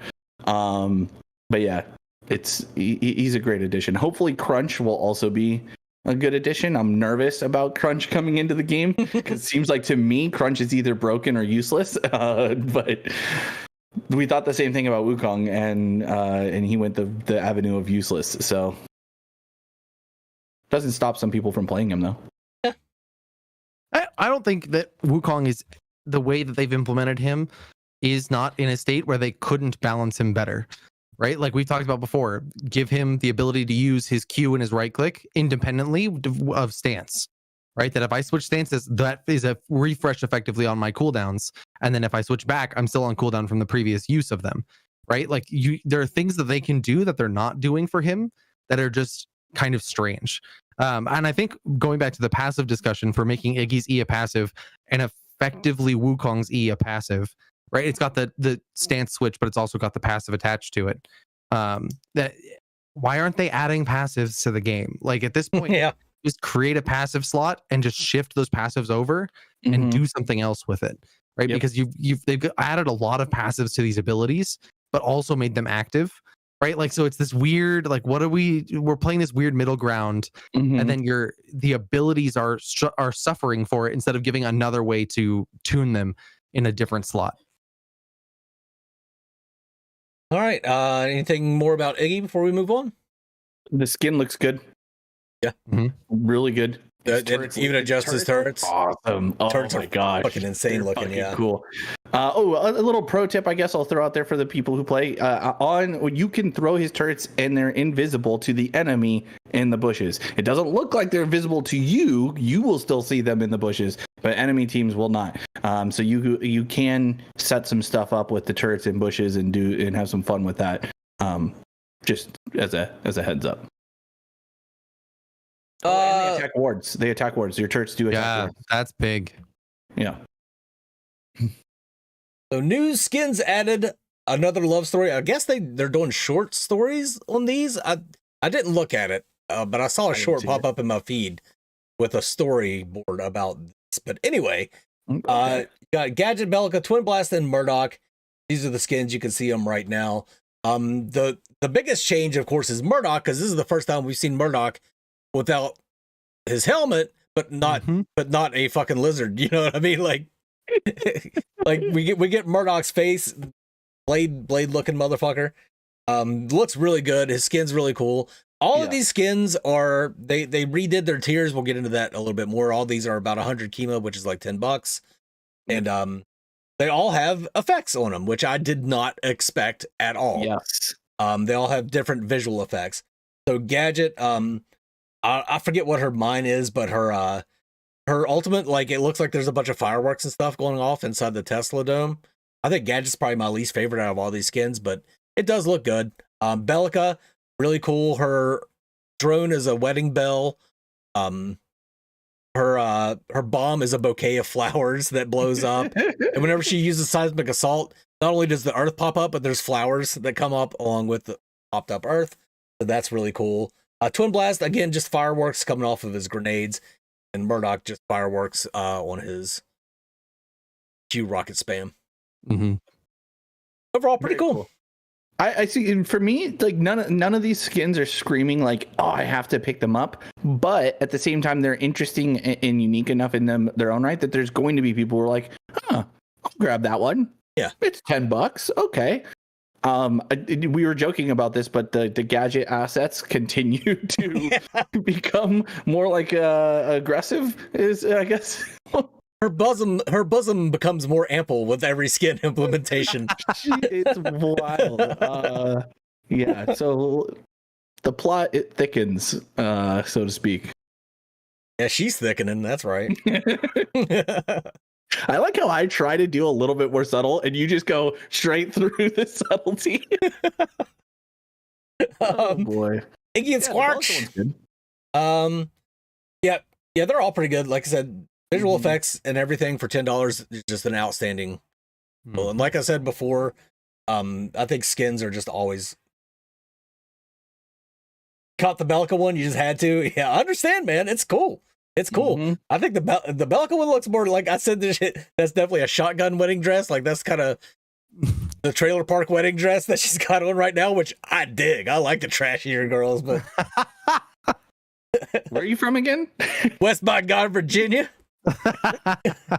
Big surprise. Iggy and Scorch also they had a skin with him on release. I call this the Fae Iggy and Scorch. I forget what they call it.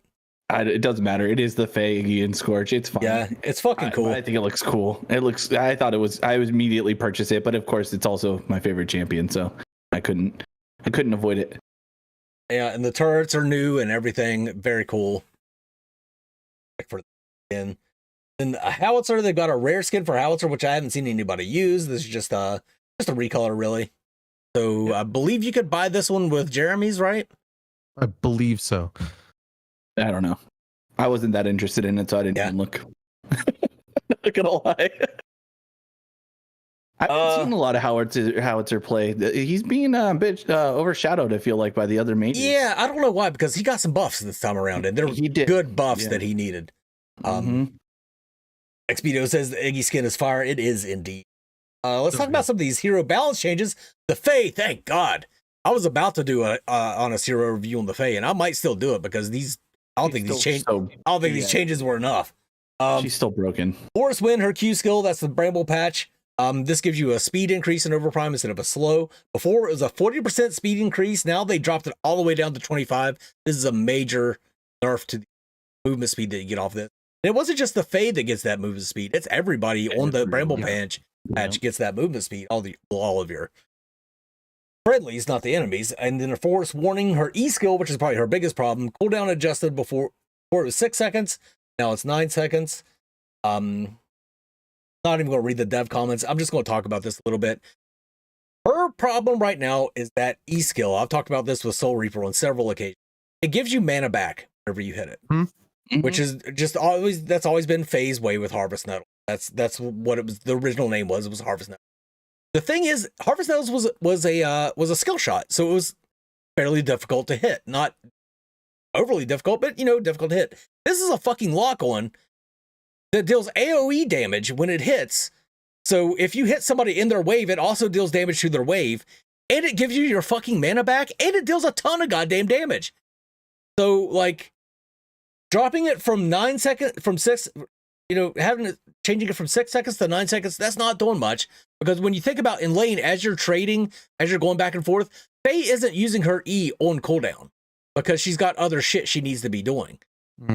So she was already really only using it like every 9 seconds. This might change a little bit of team fight capability where she's not spamming it every 6 seconds in a team fight, but this wasn't enough of a nerf, I think, for Faye.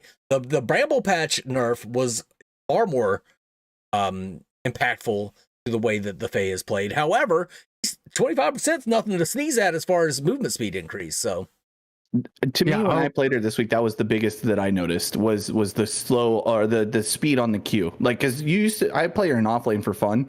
You used to be able to, if you were getting ganked, I just throw a Q behind me, run away. Like, what are you gonna do? I'm flying. You're taking damage as you come through me. I'll throw a right click down sometimes to help slow you down. I'm good to go. Now she's very much gankable. Like, she can be caught. Her Q is not a get out of jail free card like it was. And in team fights, it's definitely not as impactful it was. It's still helpful, by the way. Like, it's still useful. It's not like you don't use it anymore. But I definitely think that her poke in lane is the biggest issue for her, and why she's able to scale the way that she does to becoming the high. She's almost always consistently the highest damage in any game that I've seen her in. It's almost impossible not to do a shit ton of damage with her because she scales so well, and her E early game is what facilitates that, because you get free poke whether you're playing her support, playing her mid lane, or playing her in off lane. It's just free poke every time it's up. It does affect her trade pattern a little bit, but overall, like Mangus was saying, I don't think it's enough to really stop people from wanting to pick her and take her into games. And I don't know if it's going to adjust her win rate or damage enough to make her where she's not going to be she's still going to be a contested pick, I think, is what I'm getting at basically. It's just the ease of use with her too. Like, I think Gideon, even before, was in the right. If you had two equally skilled heroes or two equally skilled people, I think Gideon was probably a better pick than Faye for mid lane. However, Faye is so much easier to play than Gideon that everybody was picking her mid lane and dominating with her because she is so easy to play and so very oppressive and hard to play against if you don't know. Because her abilities just stay on the ground for fucking ever. They zone you out from actually being able to engage into her. Yeah. I think Expedo is hitting on it a little bit. I would say that instead of giving the full mana back for if you hit a champion, that it's like 50% mana, something along those lines, or just adjust the damage itself. It shouldn't give mana back, period. I don't mind the mana back because I do like having something where it's a poke tool, but it's too free early, and I think the mana back being on hitting a hero is the problem. Yeah, if you gave mana back on executing a minion with your E, that's different. Right? Because then my poke does not give me mana, but if I decide to use it to farm effectively and execute minions, I am getting mana back, but I lose out on that poke. I've got the trade of the two things. I can stay in lane longer when I execute minions with it, or I can poke. I can't do poke and stay in lane longer by hitting a hero.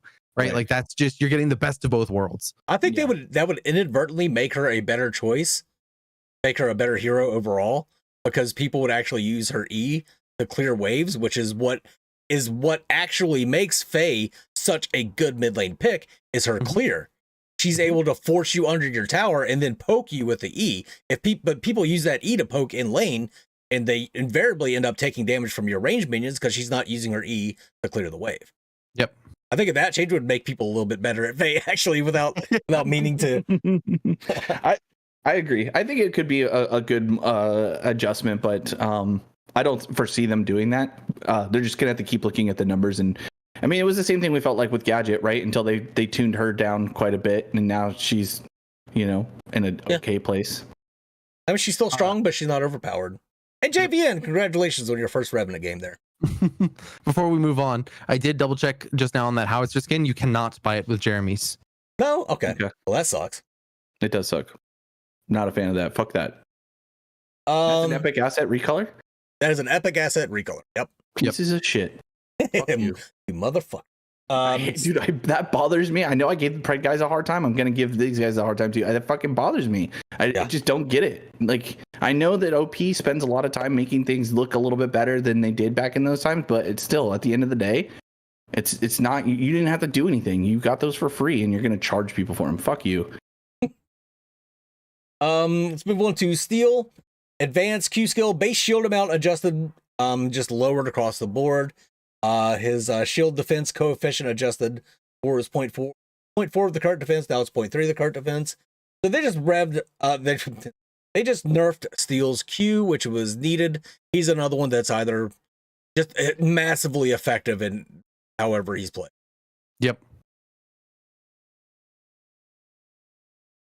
I think he's still one of the strongest in solo lane, maybe even jungle and all that stuff. I don't think these are going to be so massive that he's out of the meta. I still think he's going to be really strong. Yeah, 100%. Yeah, it's just going to tone him down a little bit. His actual shield wall still hasn't been changed at all. That thing is still just as busted as ever. It's so strong. Revenant Storm of Bullets Q base damage adjusted just got nerfed across the board, so his Q's not doing damage, and the physical power has also been nerfed just a little bit. So Revenant is getting nerfs across the board to his Q. Yep. Which Revenant he's the most banned ADC as far as when you go the higher levels of play, but it's not because of his Q, it's because of his ability to ult somebody that's about to smite an objective, really. Like, that's why people take Rev at higher skill caps. To remove a key player out of fights is always good. Yeah. Mm-hmm. Whether you kill him or not doesn't really matter. Yep. As long as you remove them, when a Gideon pops a massive ult, I don't know how many times I've been immediately ulted by a good Revenant when I pop a good ult on Gideon or something. Aurora! Glacial Barrier, her E skill, Ice Ring damage, duration adjusted. Before it was 1.22 seconds. Now it's 2 seconds. And a successful basic attack by Aurora within 6 seconds of using Glacial Barrier deals bonus magical damage. I can't read that because I have a chat over it. 0.5. So, and then Glacier Explosion, that's her ultimate. 2 second done duration adjusted. Before it was 0.5 seconds. Now it second stun duration adjusted. Before it was 0.5 seconds. Now it is 1 second. So just general overall good buffs to Aurora. Jelly, you play Aurora probably more than any of the rest of us, even though I do play her a little bit. Fantastic changes. Big fan. I don't think she needed it by any stretch of the imagination, but I think that these are fantastic because they're going to make her more valuable to more people. And I think that's always a fun place to be in with Aurora, especially, is having that opportunity to, she's a tank through and through for her team, right? But she offers now a lot more utility to her team compared to running just a different tank, one of the jungle tanks, especially in the off lane, and just letting Rampage sit in the off lane and wait for this to go through, and then late game just be a monster for his team. Now you have Aurora that can do the same thing. She can be played in the jungle. I wouldn't recommend it by any stretch of the imagination, but it is very fun at the same time. The only time I played Aurora after patch, I had to go into an Iggy and Scorch in the off lane. Aurora does not have the kit to be able to compete with the ranged offlaners, especially Iggy and Scorch. So I had a terrible time in lane. However, afterwards, I'm getting good with her wall. Like, I am able to completely cut teams off, or I'm able to get in between somebody that's chasing a friendly or something. I've gotten quite good with her walls. I'm pretty proud of myself about that.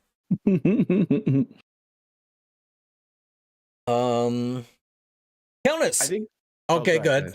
No, you want to talk? I was gonna say I think the dev comments actually kind of hit more of what I was hoping for in these changes. Is that she's more contribution in like team fights. She's annoying to deal with typically in team fights, but now she's going to be something that can be super effective. I think with the stun too, that's huge. A 1 second stun is an AoE. Oh, you could definitely feel it when you get hit by it now too. Dude, it is massive. But like, so her being a disruptive stun tank mobility champion, because she's surprisingly mobile, right? I think people are constantly surprised, like, oh, I'm gonna go and gank this Aurora. Wait, where the fuck did she go after using 2 buttons? She's already back at the core. Yeah. It's just she's tough to gank. She's tough to play around. Like a really good Aurora, I think, has so much skill expression, and so this is going to, I think, give access to more people to try and have that expression and those outplays and make really cool, fun moments happen, which I think is exciting for the game as a whole. That's all I had. Countess, spin slash or R&B skill, health recovery condition adjusted. Before, recovers Countess's health upon killing an enemy. Now recovers Countess's health upon landing a successful attack. Recovery proportionate to max health. Health recovery upon landing a successful skill attack on enemy hero. You can see the percentages, and upon landing on a Tion, you can see those percentages. Shadow Ripple, her Q skill. This is her Shadow Slip. Skill range increased. Before it was 12 meters, now it's 13 meters. And Blood Ripple, her E skill, mana cost adjusted, has been lowered across the board, and the cooldown has been adjusted across the board for her E skill. I think these were much needed buffs for Countess. She feels fucking amazing right now. Mm-hmm. It's really good. The only problem is that there's so many Iggy's out there right now. That's a horrid matchup for Countess. But she gets shit on by Iggy. Yeah. It's not. It doesn't fair. matter if you reactivate your Shadow Slip, you're still going to be in some turret's range. Yeah. But these are just generally really good. I didn't think Countess was that bad. I thought she was lower to mid tier as far as like mid laner or off laners sort of heroes. This brings her up a little more in line with everybody else, especially her E skill having the mana cost adjusted and the cooldown adjusted, because there were definitely times on Countess where you were just kind of sitting there waiting cooldowns. Now they'll be up a lot sooner, and that arguably the highest damage combo you can do in the entire game is just the basic Countess combo. Even without her ultimate, just if you Shadow Slip in E, right click, and then Shadow Slip back out, you're doing way the fuck more damage than a Gideon or a Gadget or anybody else could ever do to you. So. Yep, 100%. It's and wild. once you get like some items on her too, like those, it's surprising how much health you get back. Like you think that like, oh, this Countess can't one shot me. But she doesn't need to one-shot you if she's going to get a full health or like, a chunk of health back and then just sit there and auto you. It's surprising. I've gone up against a couple good Countesses since the patch, and I'm like, oh shit, the Countess is actually doing stuff to me right now. Holy crap, I got to be careful. So I think that's a good, when you have like, same thing with Kalari, we talk about assassins, when you have to be scared a little bit of an assassin showing up. That's good, in my opinion, because that makes them viable and that makes them fun and the game changes. I am curious if this will make her abilities in jungle a little bit more viable as well. It does. Or if it's going to just put her more firmly into one of the main solo lanes. But it seems like it would make her better in jungle. I don't know if she's still a good jungler in comparison to the other junglers, but it does seem like she might be better in the jungle than she was. Yeah, this is definitely a buff to jungle Countess. It's a buff all around to Countess, but huge buff to jungle Countess. Being able to clear faster with having your E off cooldown a lot quicker and being able to heal off the jungle camps without killing them. Yep. Mm-hmm. In lane too, being able to just spin slash into a bunch of minions, like a piled up group of minions and gain a bunch of health back. It's nice. It gives sustain. It's not over the top sustained where you're that worried about it, but it's a nice change. True. Howitzer! Slow bomb, his R&B skill, mana cost adjusted. It's been lowered. Super powerful missile. It's R2000 rocket. Q skill, missile range adjusted. Before it was 18, now it's 20. This is quite a big change. Yeah, that's massive. That's a snipe right there. It is pop-up mine, mana cost adjusted. Before it was 100, now it's 85. And I'm looking forward to using Howitzer a bit more, but I haven't really used them yet. The rocket, they even addressed it in the dev comments. It fucking hits everything. If there's a wall anywhere near you, it explodes directly in your face. Like, its hitbox is insane. So giving it a little more range is just really nice. I think this is about the range of a Wraith Snipe, so you can actually deal a fuck ton more damage than a Wraith Snipe at about the same range. Maybe it's a little lower, but not by much. So I think this is a great change for Howitzer. Howitzer has been hovering around that. He's kind of like, okay, Faye is out, Gideon's out. I don't feel like the enemy team picked Gadget. That's when you pick Howitzer. You know what I mean? Yeah. I think he's always been serviceable, right? He's been like in that like B to A tier mostly, in my opinion. Not bad, but not amazing. His ultimate is still like one of the strongest team fighting ultimate, I think, in the game, with the depending on where you launch it, right? But I think this definitely helps him. It's surprising. I haven't seen a single Howitzer in so long. I don't remember the last time I versed a Howitzer. So I'm excited to see if we can get some shakeups and see some more how we play. Yeah, I definitely want to use him more myself. I really enjoy him. You've been playing nothing but Gideon, your boy. Yeah, there's a reason for that. We're going to get to it here in the next one. Gideon, Summon Meteor, his Q skill, base damage adjusted, just increased across the board. And Dimensional Rift, his E skill cooldown resets. This is his portal. Resets upon killing an enemy hero. Love that. The way I explained it, I said this to you guys in the chat. I explained this is the way I said it to Soul Reaper 2.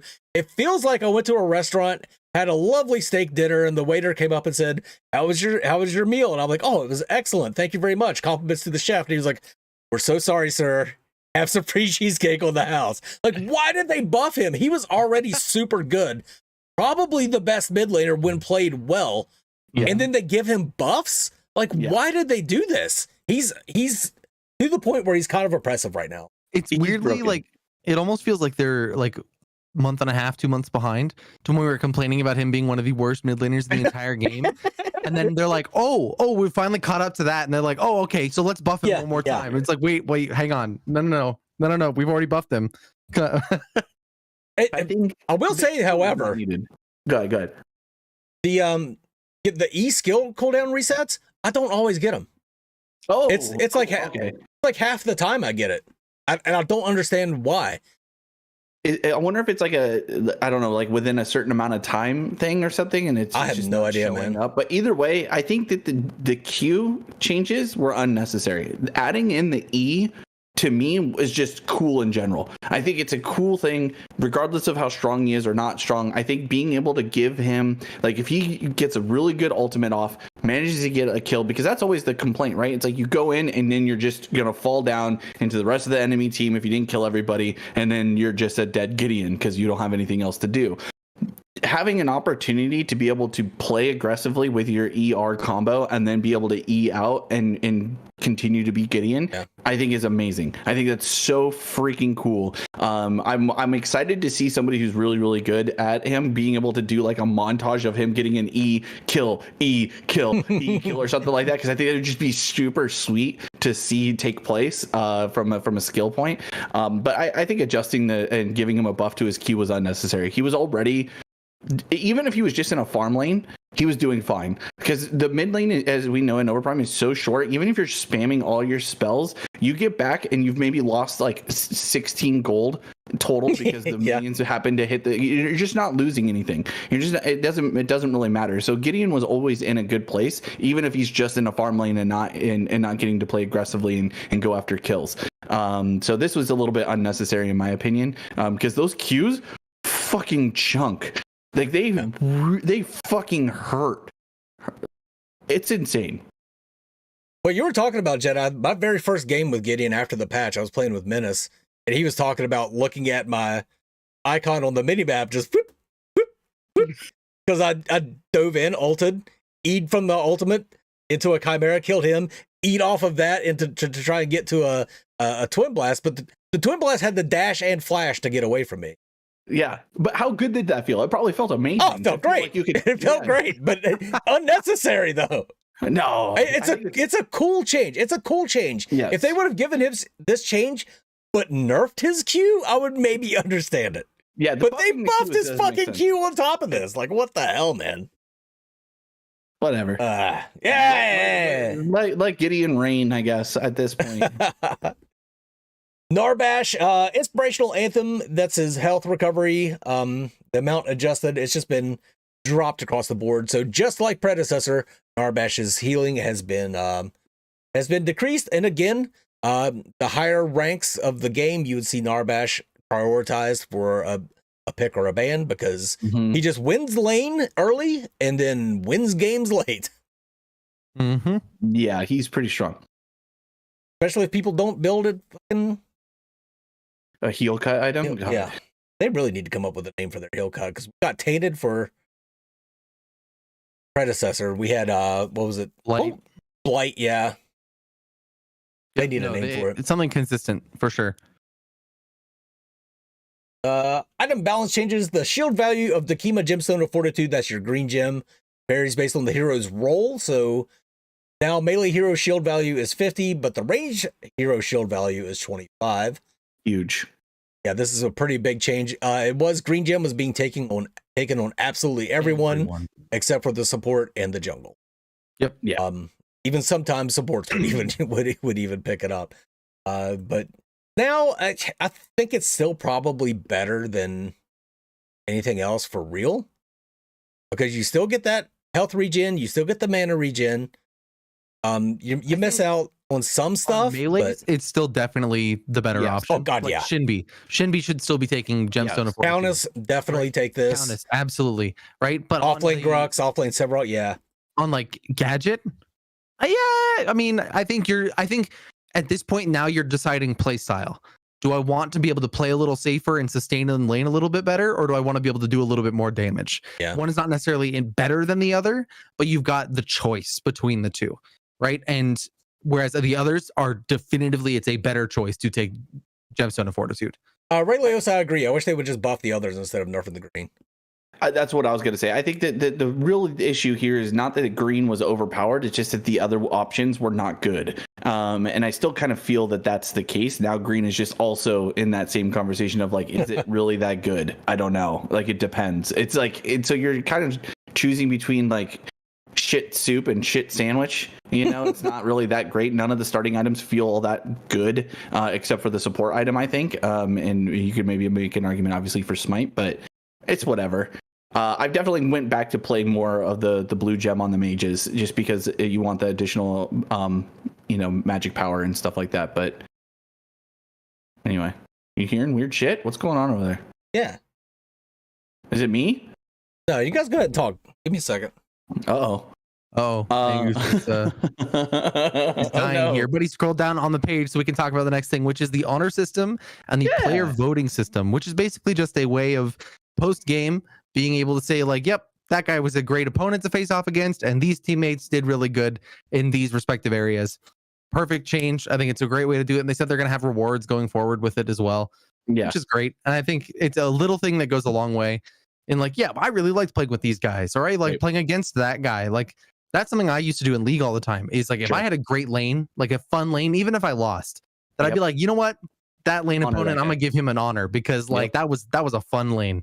I miss that in League, to be honest, because you can't do it anymore. I think for that exact reason. So I do love that I can honor not only the enemy team, but honor our teammates. And I do like right now that it's like something a little bit it's not anything we haven't seen before. League has a very similar thing where you get like a little icon on your profile picture when you're loading into the game. But I also think it speaks to other players. Be like, hey, you know what? That guy's getting honored, and it shows that he's being honored. So he's probably somebody who understands the game or is nice to talk to or whatever. And I do think even if it's a small carrot on a stick, anything that increases people wanting to be a positive player, being somebody, because we always talk about like the toxicity in these games, and I think a good way to combat toxicity is by rewarding people for doing the right things. I think early on, a lot of people are just going to spam across the board and giving everybody honors and stuff like that, and so it's not going to feel all that impactful, and you're just getting an icon for it. But I think as they iterate on it and improve upon it and make it more of a sustainable thing, it can prove to increase the benefits of the game as a whole. I think Mangoose, out of the three of us, is the only one who has an icon currently popping up on his profile.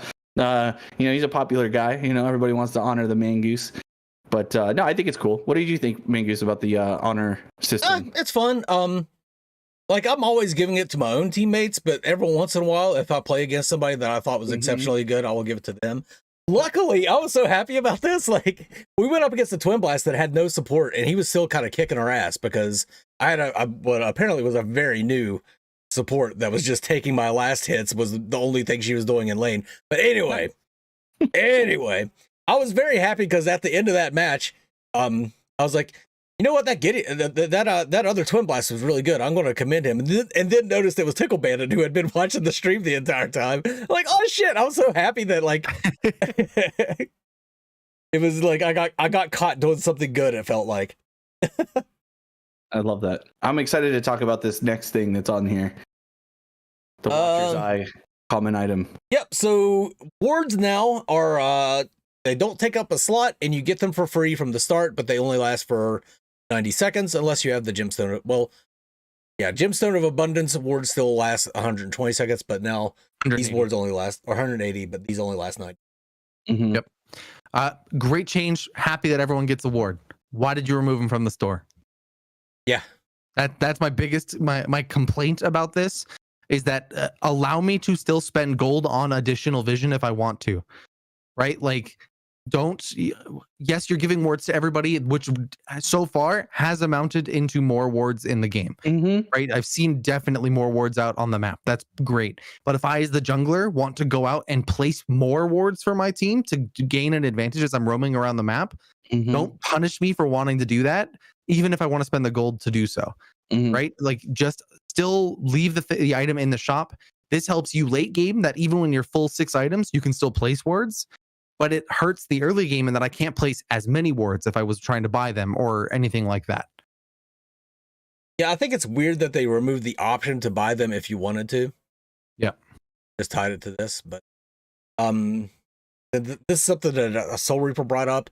Like, if you throw a ward in the bush and then you get your lane pushed in and they throw a ward in the bush and de-ward you, they get XP and gold from that. Yep.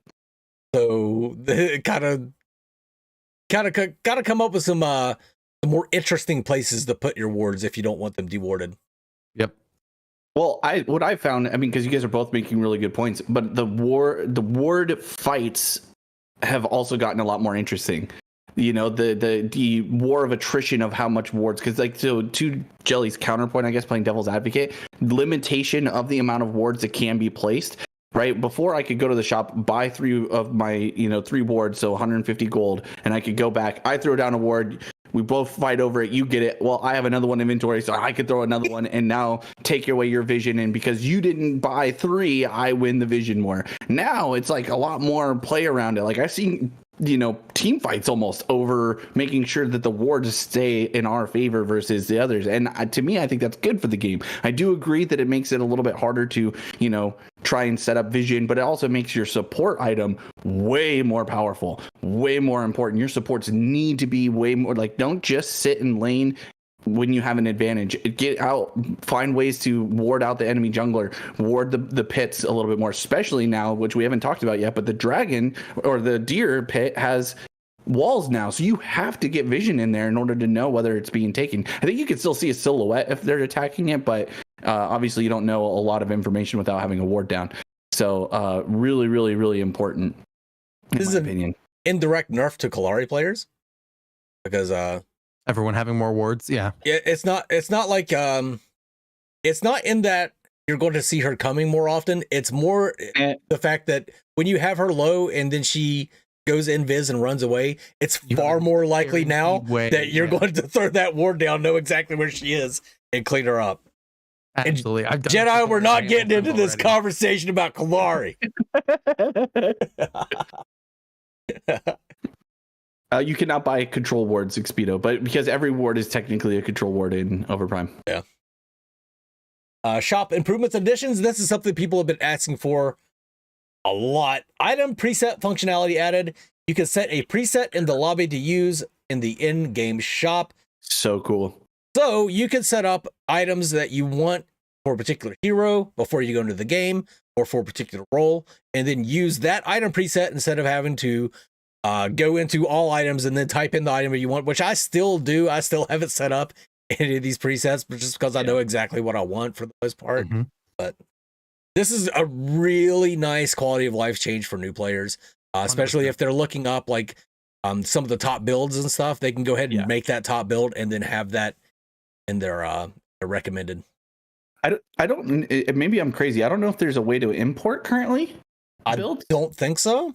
So you still have to look them up and then put it in manually yourself. But it is still a really cool way to be able to, like, I just watched the most recent, Murdoch Raven build, and he's been popping off, and Raven's a guy I look up to. So I'm going to take his build into, and you can name it. I think you get like 6 or 7 slots for it. And so you can adjust them.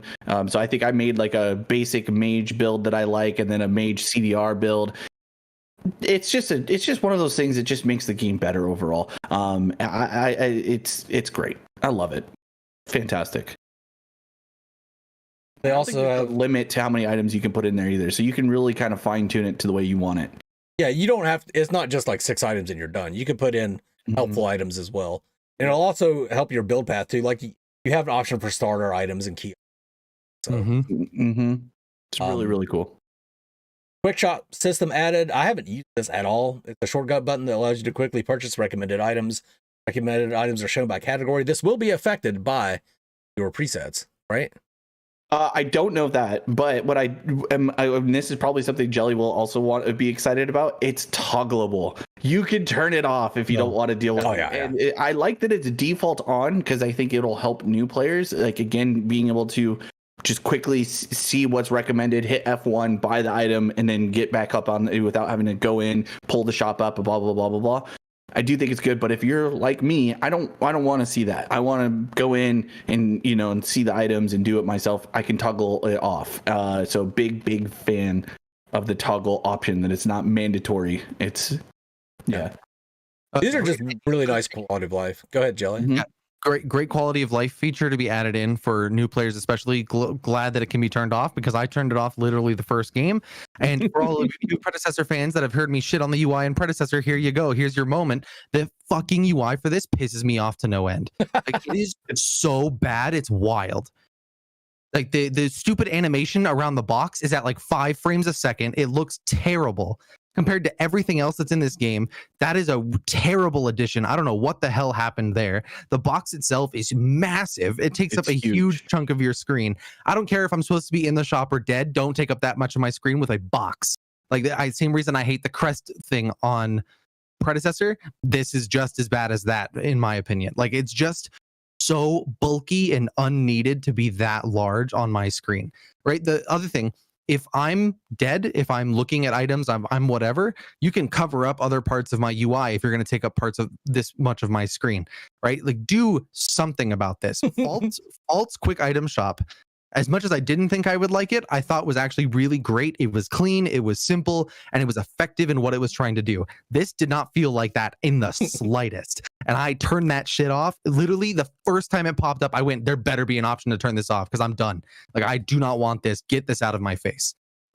What I want to know, looking at the picture that they're using, what fucking server are they playing on, where as soon as you kill somebody, the message pops up, an enemy has slain an ally? Because that usually takes about 4 or 5 seconds after you kill somebody. It's got to be Korea, because I'm playing on fucking 100+ ping because I can't get West Coast games. And that's a whole nother complaint chain that we can go down, which we probably shouldn't, but fuck. Yeah, that's a different rabbit hole.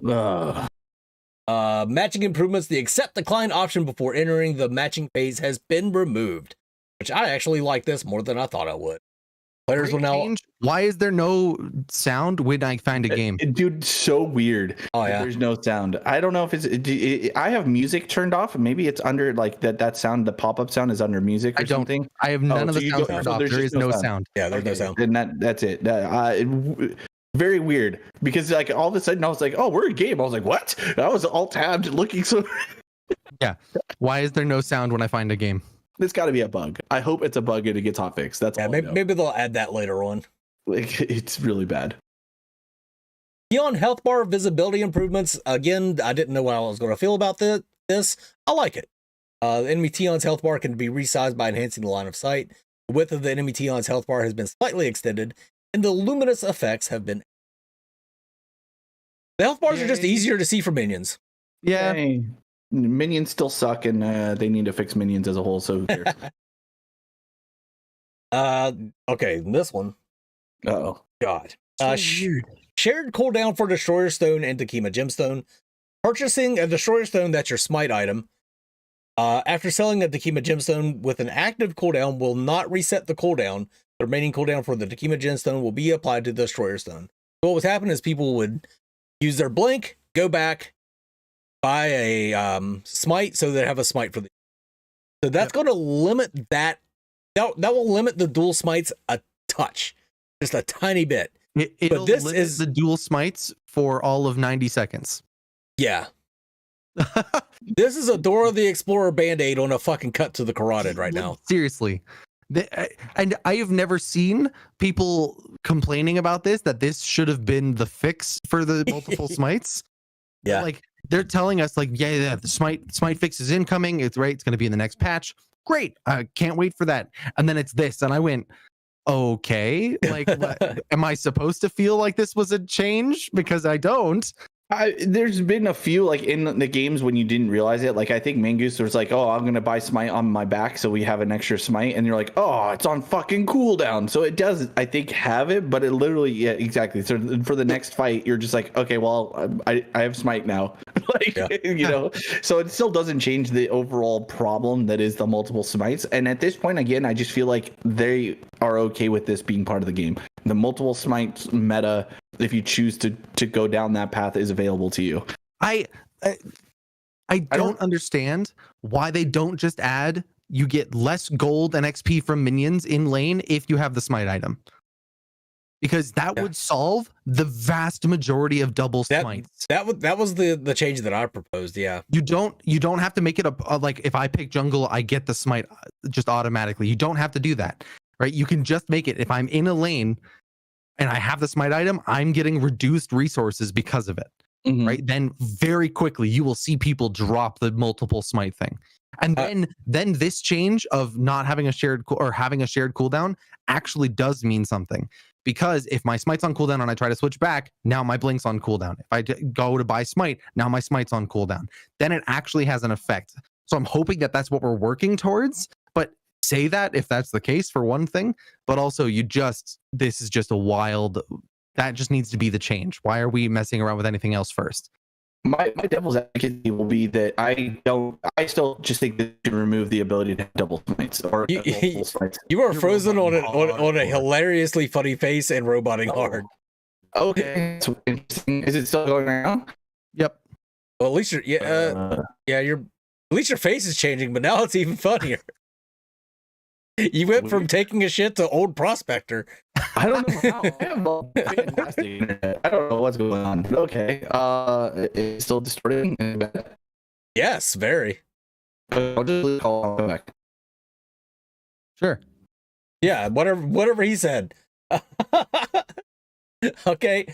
Let's move on to another change here.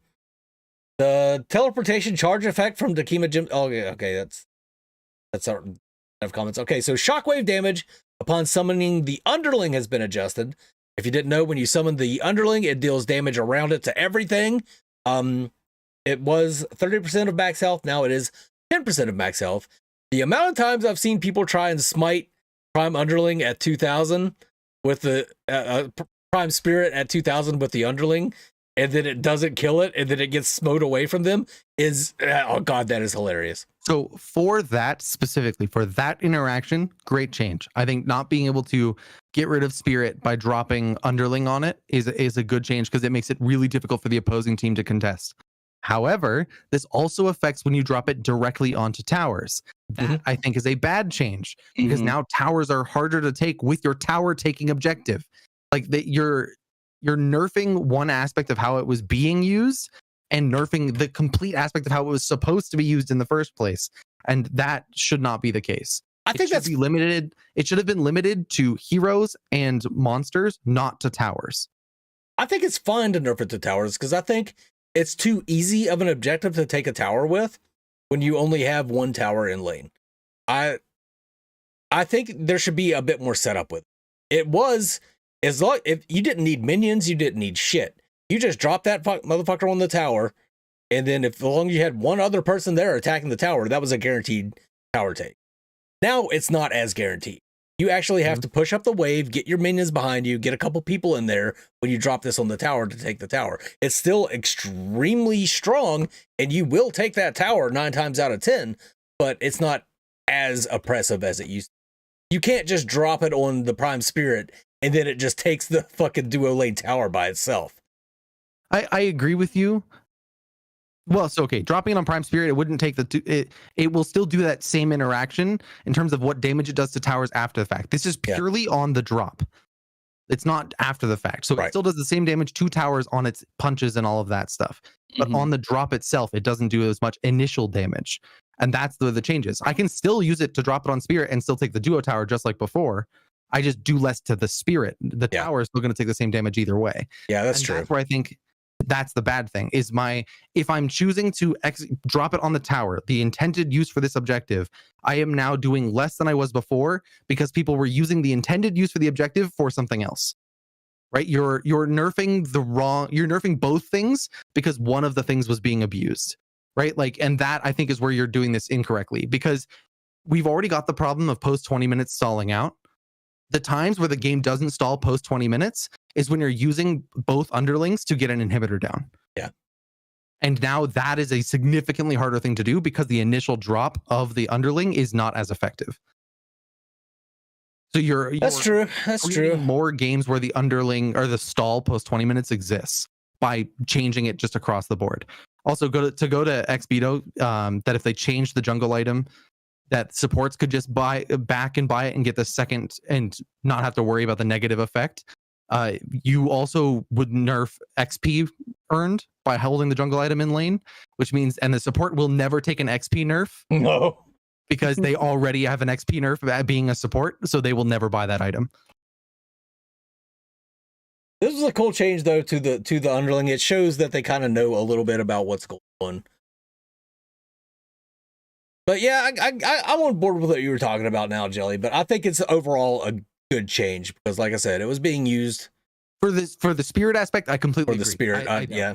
The execute on Spirit was dumb. It was always funny to drop it on top of you for a kill, and you can still do that. Just they have to be a little lower. I think it's I just think it shouldn't do any damage to people or in a drop like that. I don't know. I never really liked it being used outside of taking turrets. I think it was to me the design is that it should be to take turrets. And I do want to just really quickly go back to the smite thing because I was sounding like a robot. I think it should just be one smite in the game and that's it. Because I do think that when you get to late game past that 20 minutes.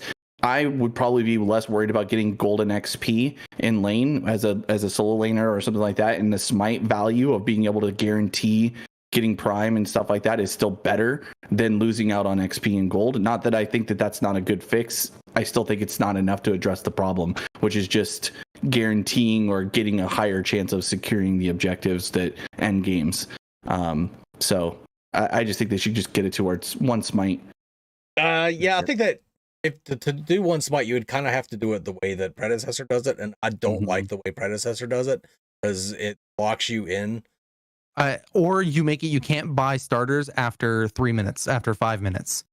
Right? That great. If you want to take double smite, you with the caveat of taking less gold, getting less gold and XP in lane, you have to do it first thing, and then you are stuck with that negative effect through until it's effective the 20 minutes into the game. Sure. Right? Where then you have a definitive, I am playing for this reason, and I will be behind by the time we get to that reason.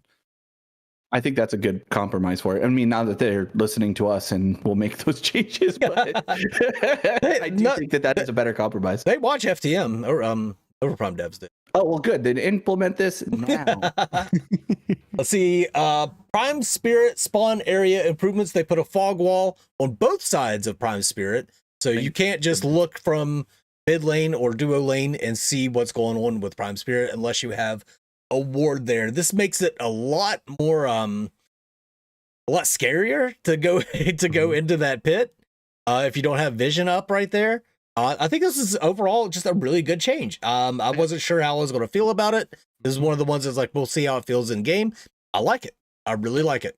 Completely agree, but I have a huge bone to pick with ADCs and supports. I swear to God, if you see me through that fog wall trying to sneak the Prime Spirit and you bring the enemy team chasing you into Prime Spirit, I will fight you in real life. I'm so sick and tired of being at like 1,000 health left on Prime Spirit. My ADC in the middle of a fight running right for me looking for help. No, go the fuck away. Go die somewhere else. This will be more effective for us. Leave me alone. Jesus Christ.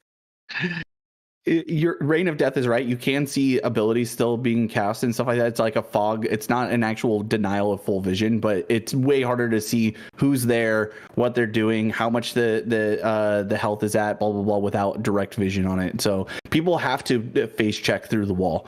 And abilities and everything like that still can be cast through the wall. It's not like it's denying anything. It's not a physical wall. It's just like the mid lane fog walls. Correct. Something else I forgot to mention earlier when we were talking about Iggy, but now that we're talking about Prime Spirit, I think it's bring it up. His fucking turrets pull aggro. Mm-hmm. Doesn't matter who's close or taking that fucking Guardian or the Spirit, his turret, they will go, as soon as he drops a turret, they go for it. Yep. It's incredible. The first time I had noticed it, I was taking Mini Prime, had it down to 1,500 health with a 750 health smite. Our Iggy comes up, throws a turret on a ledge.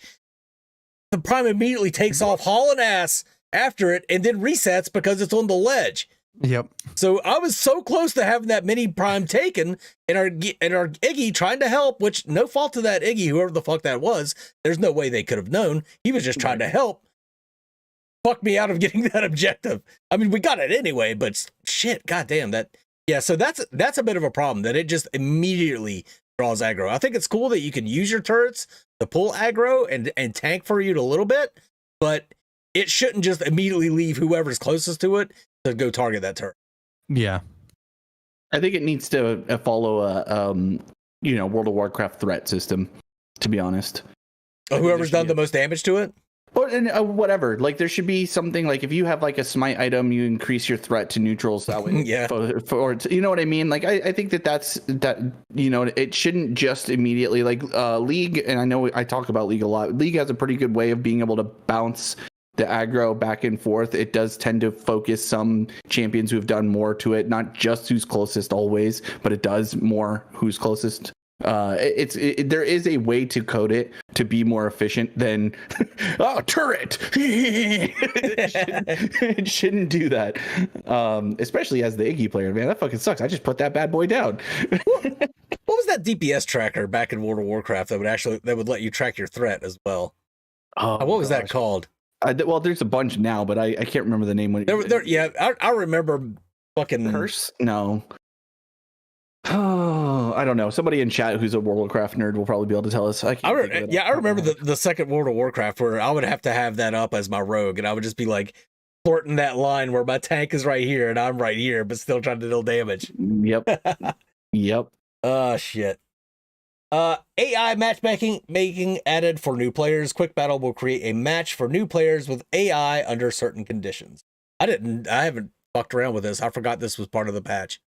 So it's interesting that because it's basically for new players, it's forcing them to play. Well, not forcing, but like in a soft force that they're going to get a queue as new players against AI if they can't find. It like will fill the positions with AI. I like it in theory, but obviously I'm not a new player, so I don't know what the experience is like. So I'm half tempted to make a new account to try and then see what it's like, because I would like to know. I don't know what that new player experience is like against these. If they're going up against the bots that are currently in the custom, it's probably super shitty. Yeah, because those bots are garbage. Those are the dumbest bots I've ever seen in any video game ever. Apparently you can add a jungler now though, which is great. Yeah. Cool.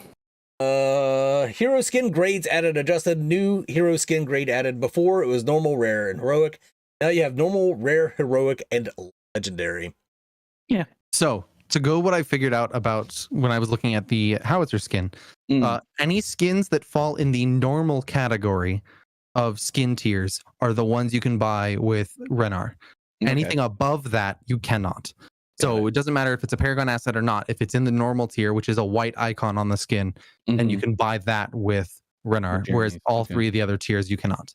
Got it. So I thought what this meant was that the legendary skins were going to be the ones that had different VFX and sound effects. But these heroic skins have different VFX and sound. Well, they don't have different sound effects. So maybe that's the difference between heroic and legendary. I don't know. It's upgraded sound effects and animations, probably. But the heroic skins have upgraded animations. They've upgraded animations? Oh, not animations. The new ones are heroic. You're right. I don't know. I don't know either. They have all 5 roles for bots, but only 6 heroes. Yeah. Yeah, they need some work on their AI. It's early access, guys. It's early access beta. So they have their list of skins, upgraded skins right there. Shinbi getting a lot of love. Those Shinbi skins are good though. Additional improvements: the visibility of the hero bounty has been improved. So now you can tell who has a bounty. Huge. And how much that bounty is for. Also, I didn't see it in the notes, but maybe I just missed it. There's so many more messages, auto messages in the chat. It's in the notes. So cool. Is it in the notes? Okay, maybe I just missed it. But like, I think it tells you that so and so got X amount of gold for the bounty, and I was like, oh, let's go. I'm way more paying attention to the bounties, not just because of the tab screen, but the fact that like, oh, Dual Lane got a kill. Oh, he got a 400 gold bounty on that. That's sick. That's a half item or whatever. So it definitely helps, I think, to give some more clarity of what's going on across the map. And another I also one like the recall. I was gonna say the recall showing up in the chat as well, telling you, and it's also now on the mini map too, that you can notice on the mini map when you're recalling. Both huge improvements. Yeah. No more of that. Why is Kalari just standing in the middle of the jungle over there doing nothing? Oh, yeah, recalling.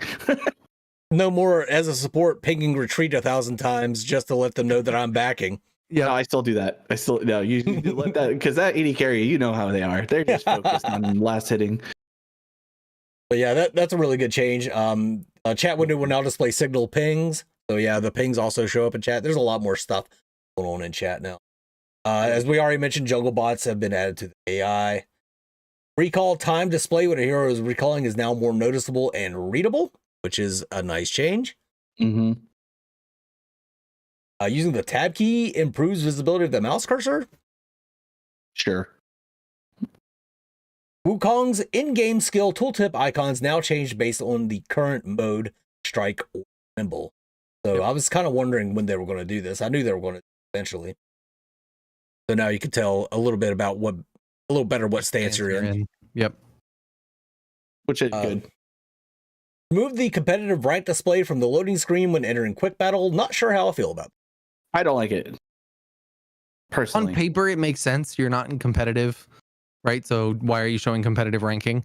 But on the other side of the coin, when Mangoose, are you still in bronze or are you in silver, Mangoose? Yeah, still in bronze. Okay, so when Mangoose, a bronze player, is going into game against a master ranked player, and you can see that because you're in the loading screen, that tells you that clearly matchmaking is suffering a little bit. Yeah. And there's some clarity there that you're gaining by being able to see that even in quick battle. So yeah, I 50-50 on it. And it can be quite deceptive. I know everybody says this, but yes, I am bronze. I am fucking way, way better than the average bronze player. So people see that I have a bronze under my name, so they go in a little bit cocky, and then they get clapped up. And it's kind of the same way. See a diamond player coming at you, you're going to play you're not going to play as aggressive, but maybe that diamond player isn't quite as fucking good as you think they are. And you're a little bit better than you think you are. It was cause I can see it both ways. It kind of sucks that it's gone because it did let you prepare a little bit for what you were about to face. However, it did add some toxicity to the game because you would see like a diamond player on the enemy team. You would see your team already fucking tilting before the match even started. It's like, God damn it. Demoralized. That happened yesterday. Was it yesterday that I was playing? I forget when I was playing, but the enemy team had a fucking Masters Murdoch, and our Murdoch immediately, oh fuck, I'm against this guy, like knew his name and everything. We won. Like, why did you fucking tilt from the beginning? Ugh. Anyway. Josh. And then a bunch of goddamn bug fixes. Yep. I do want to touch on the rank thing because I agree with both of your points and it being a little bit more 50-50. I miss it only as another source of bragging also, like, you know, showing off a little bit of like your achievements. There's no real other way to do it in game. You know, like I just think you going in there being able to say like, hey, I'm this rank, like I earned this. I think it shows off. It's something it's valuable in its own way. And I agree with you though, Mingus, too. It's like, you know, yes, there's definitely moments where it's like, oh, I'm excited to take on, you know, Reaper's in mid lane, and he's, you know, top 50 player in the world or in the country. I know he's going to be good. Let's see how I do against him. What if for all I know, he could be doing some troll build that he wanted to test out. You know what I mean? And I stand a chance. Or I'm just going to get my ass handed to me. And I'll be like, well, there's Reaper doing Reaper things. Which most of the time when these top ranked players are in quick match, they're playing some shit that they don't usually play, or they're playing fucked up builds, or they're just and they're just way overconfident. Every time. Literally 100%. Every time that we've played, because we've played with Raven, we played with Reaper, we play with some of these top guys. They like to come in and you know, we grew up and do stuff, and they're almost always doing something troll. They're or trying a new champion or trying something. They're not looking to go in there and play their main and shit all over everybody. Like most of these guys are just wanting to have fun with friends and play in quick play. It's like, so them showing off their rank to me is not, it doesn't hurt the game. And yes, there's going to be people who are toxic, but I also think there's the opposite of that. It's like, you know what? I got my ass handed to me by a guy who's way better than me. What can I learn from that? Like, that's how I look at it. Like, what was he doing in lane that made him so much better than me? Why was he able to do these things better? And then I also get to always be like, well, he's just so much better than me. I wasn't going to win this anyway. Yeah. Who cares? You know, let's on to next. You know, I don't know. I think it's valuable and not at the same time. But I do think it also hides, like what Jelly said, it hides the matchmaking. And that makes me more concerned because I liked knowing, why the fuck are we playing against this guy? Yeah. And then I could point out and be like, you know what? Your matchmaking still sucks. Now it's going to be harder to know because you don't get to see that. That's the other thing. All right. Well, the show's been going for quite a while. I think it's about time to wrap it up. And most people are still here, man. We've had 49 concurrent viewers for most of the 2.5 hours or so that we've been live. So I appreciate that. Yeah, dude. I couldn't watch this shit for that long. All right. Viking, you got any final comments, and where can everybody find you if they want to find you? Nothing too crazy for me going on. I think you'll find me on YouTube still, obviously, and Twitter, if you want to follow those things. I don't know when I'm going to start streaming again. Probably when we do the VX stuff, I'll probably stream during that. Otherwise, you know, I've been having fun seeing people in the FTM Discord. It's really cool seeing you guys. I know we didn't get you guys your questions. There were a few questions that people put in there. You know, I do want to remind people that the questions board is supposed to be 4 questions, not you guys to have a discussion about the question. But I get it. People ask good questions. You want to weigh in. But no, that's really where I'd love to point people to is the FTM Discord. Get more of questions in. It's really cool hearing from the community and how they're feeling about it. Because I don't get a chance to play as many hours as everybody else might be. Like, especially from the Pred guys. When the Pred guys are active in there and talking about how they feel about certain things, it gives me a lot more insight because I don't play that many games of Pred. So it's cool seeing people in there. And most people are not toxic, which is also nice versus the normal Discord. Yeah, we got us a good community. Yeah. And minimum 10, we're not doing another hour. Just got here. 1 more hour, please. Yeah. Jelly, any final comments, and where can they find you? Stop surrendering your game so fast. Oh, that's a good one. For the love of God, Bro.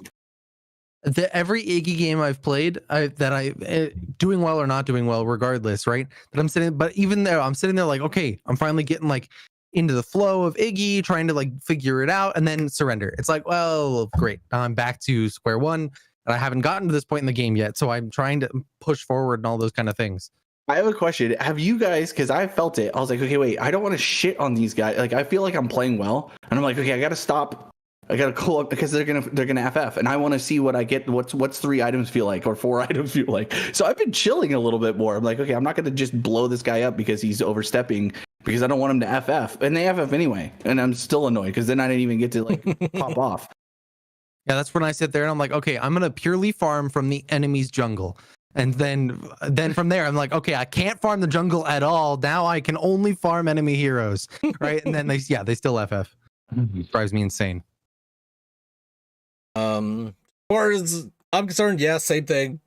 Not fucking surrender so goddamn much. I've started streaming on Twitch. That's where I'm going to stream for the most part. Xmangoose, the name, so Twitch.com/Xmangoose if you want to check out those streams. But yeah, that is going to wrap it up for this evening. I know this was a long one. We had a lot of patch notes to drive through, and we'll probably have more patch notes next time whenever Brunch comes out. But this is going to wrap up for the Minions for this week. Appreciate everybody hanging out. Appreciate everybody watching the video. But for now, for the Minions crew signing off, you guys Stop surrendering. Bang, bang, bang. bang bang bang. Sheesh.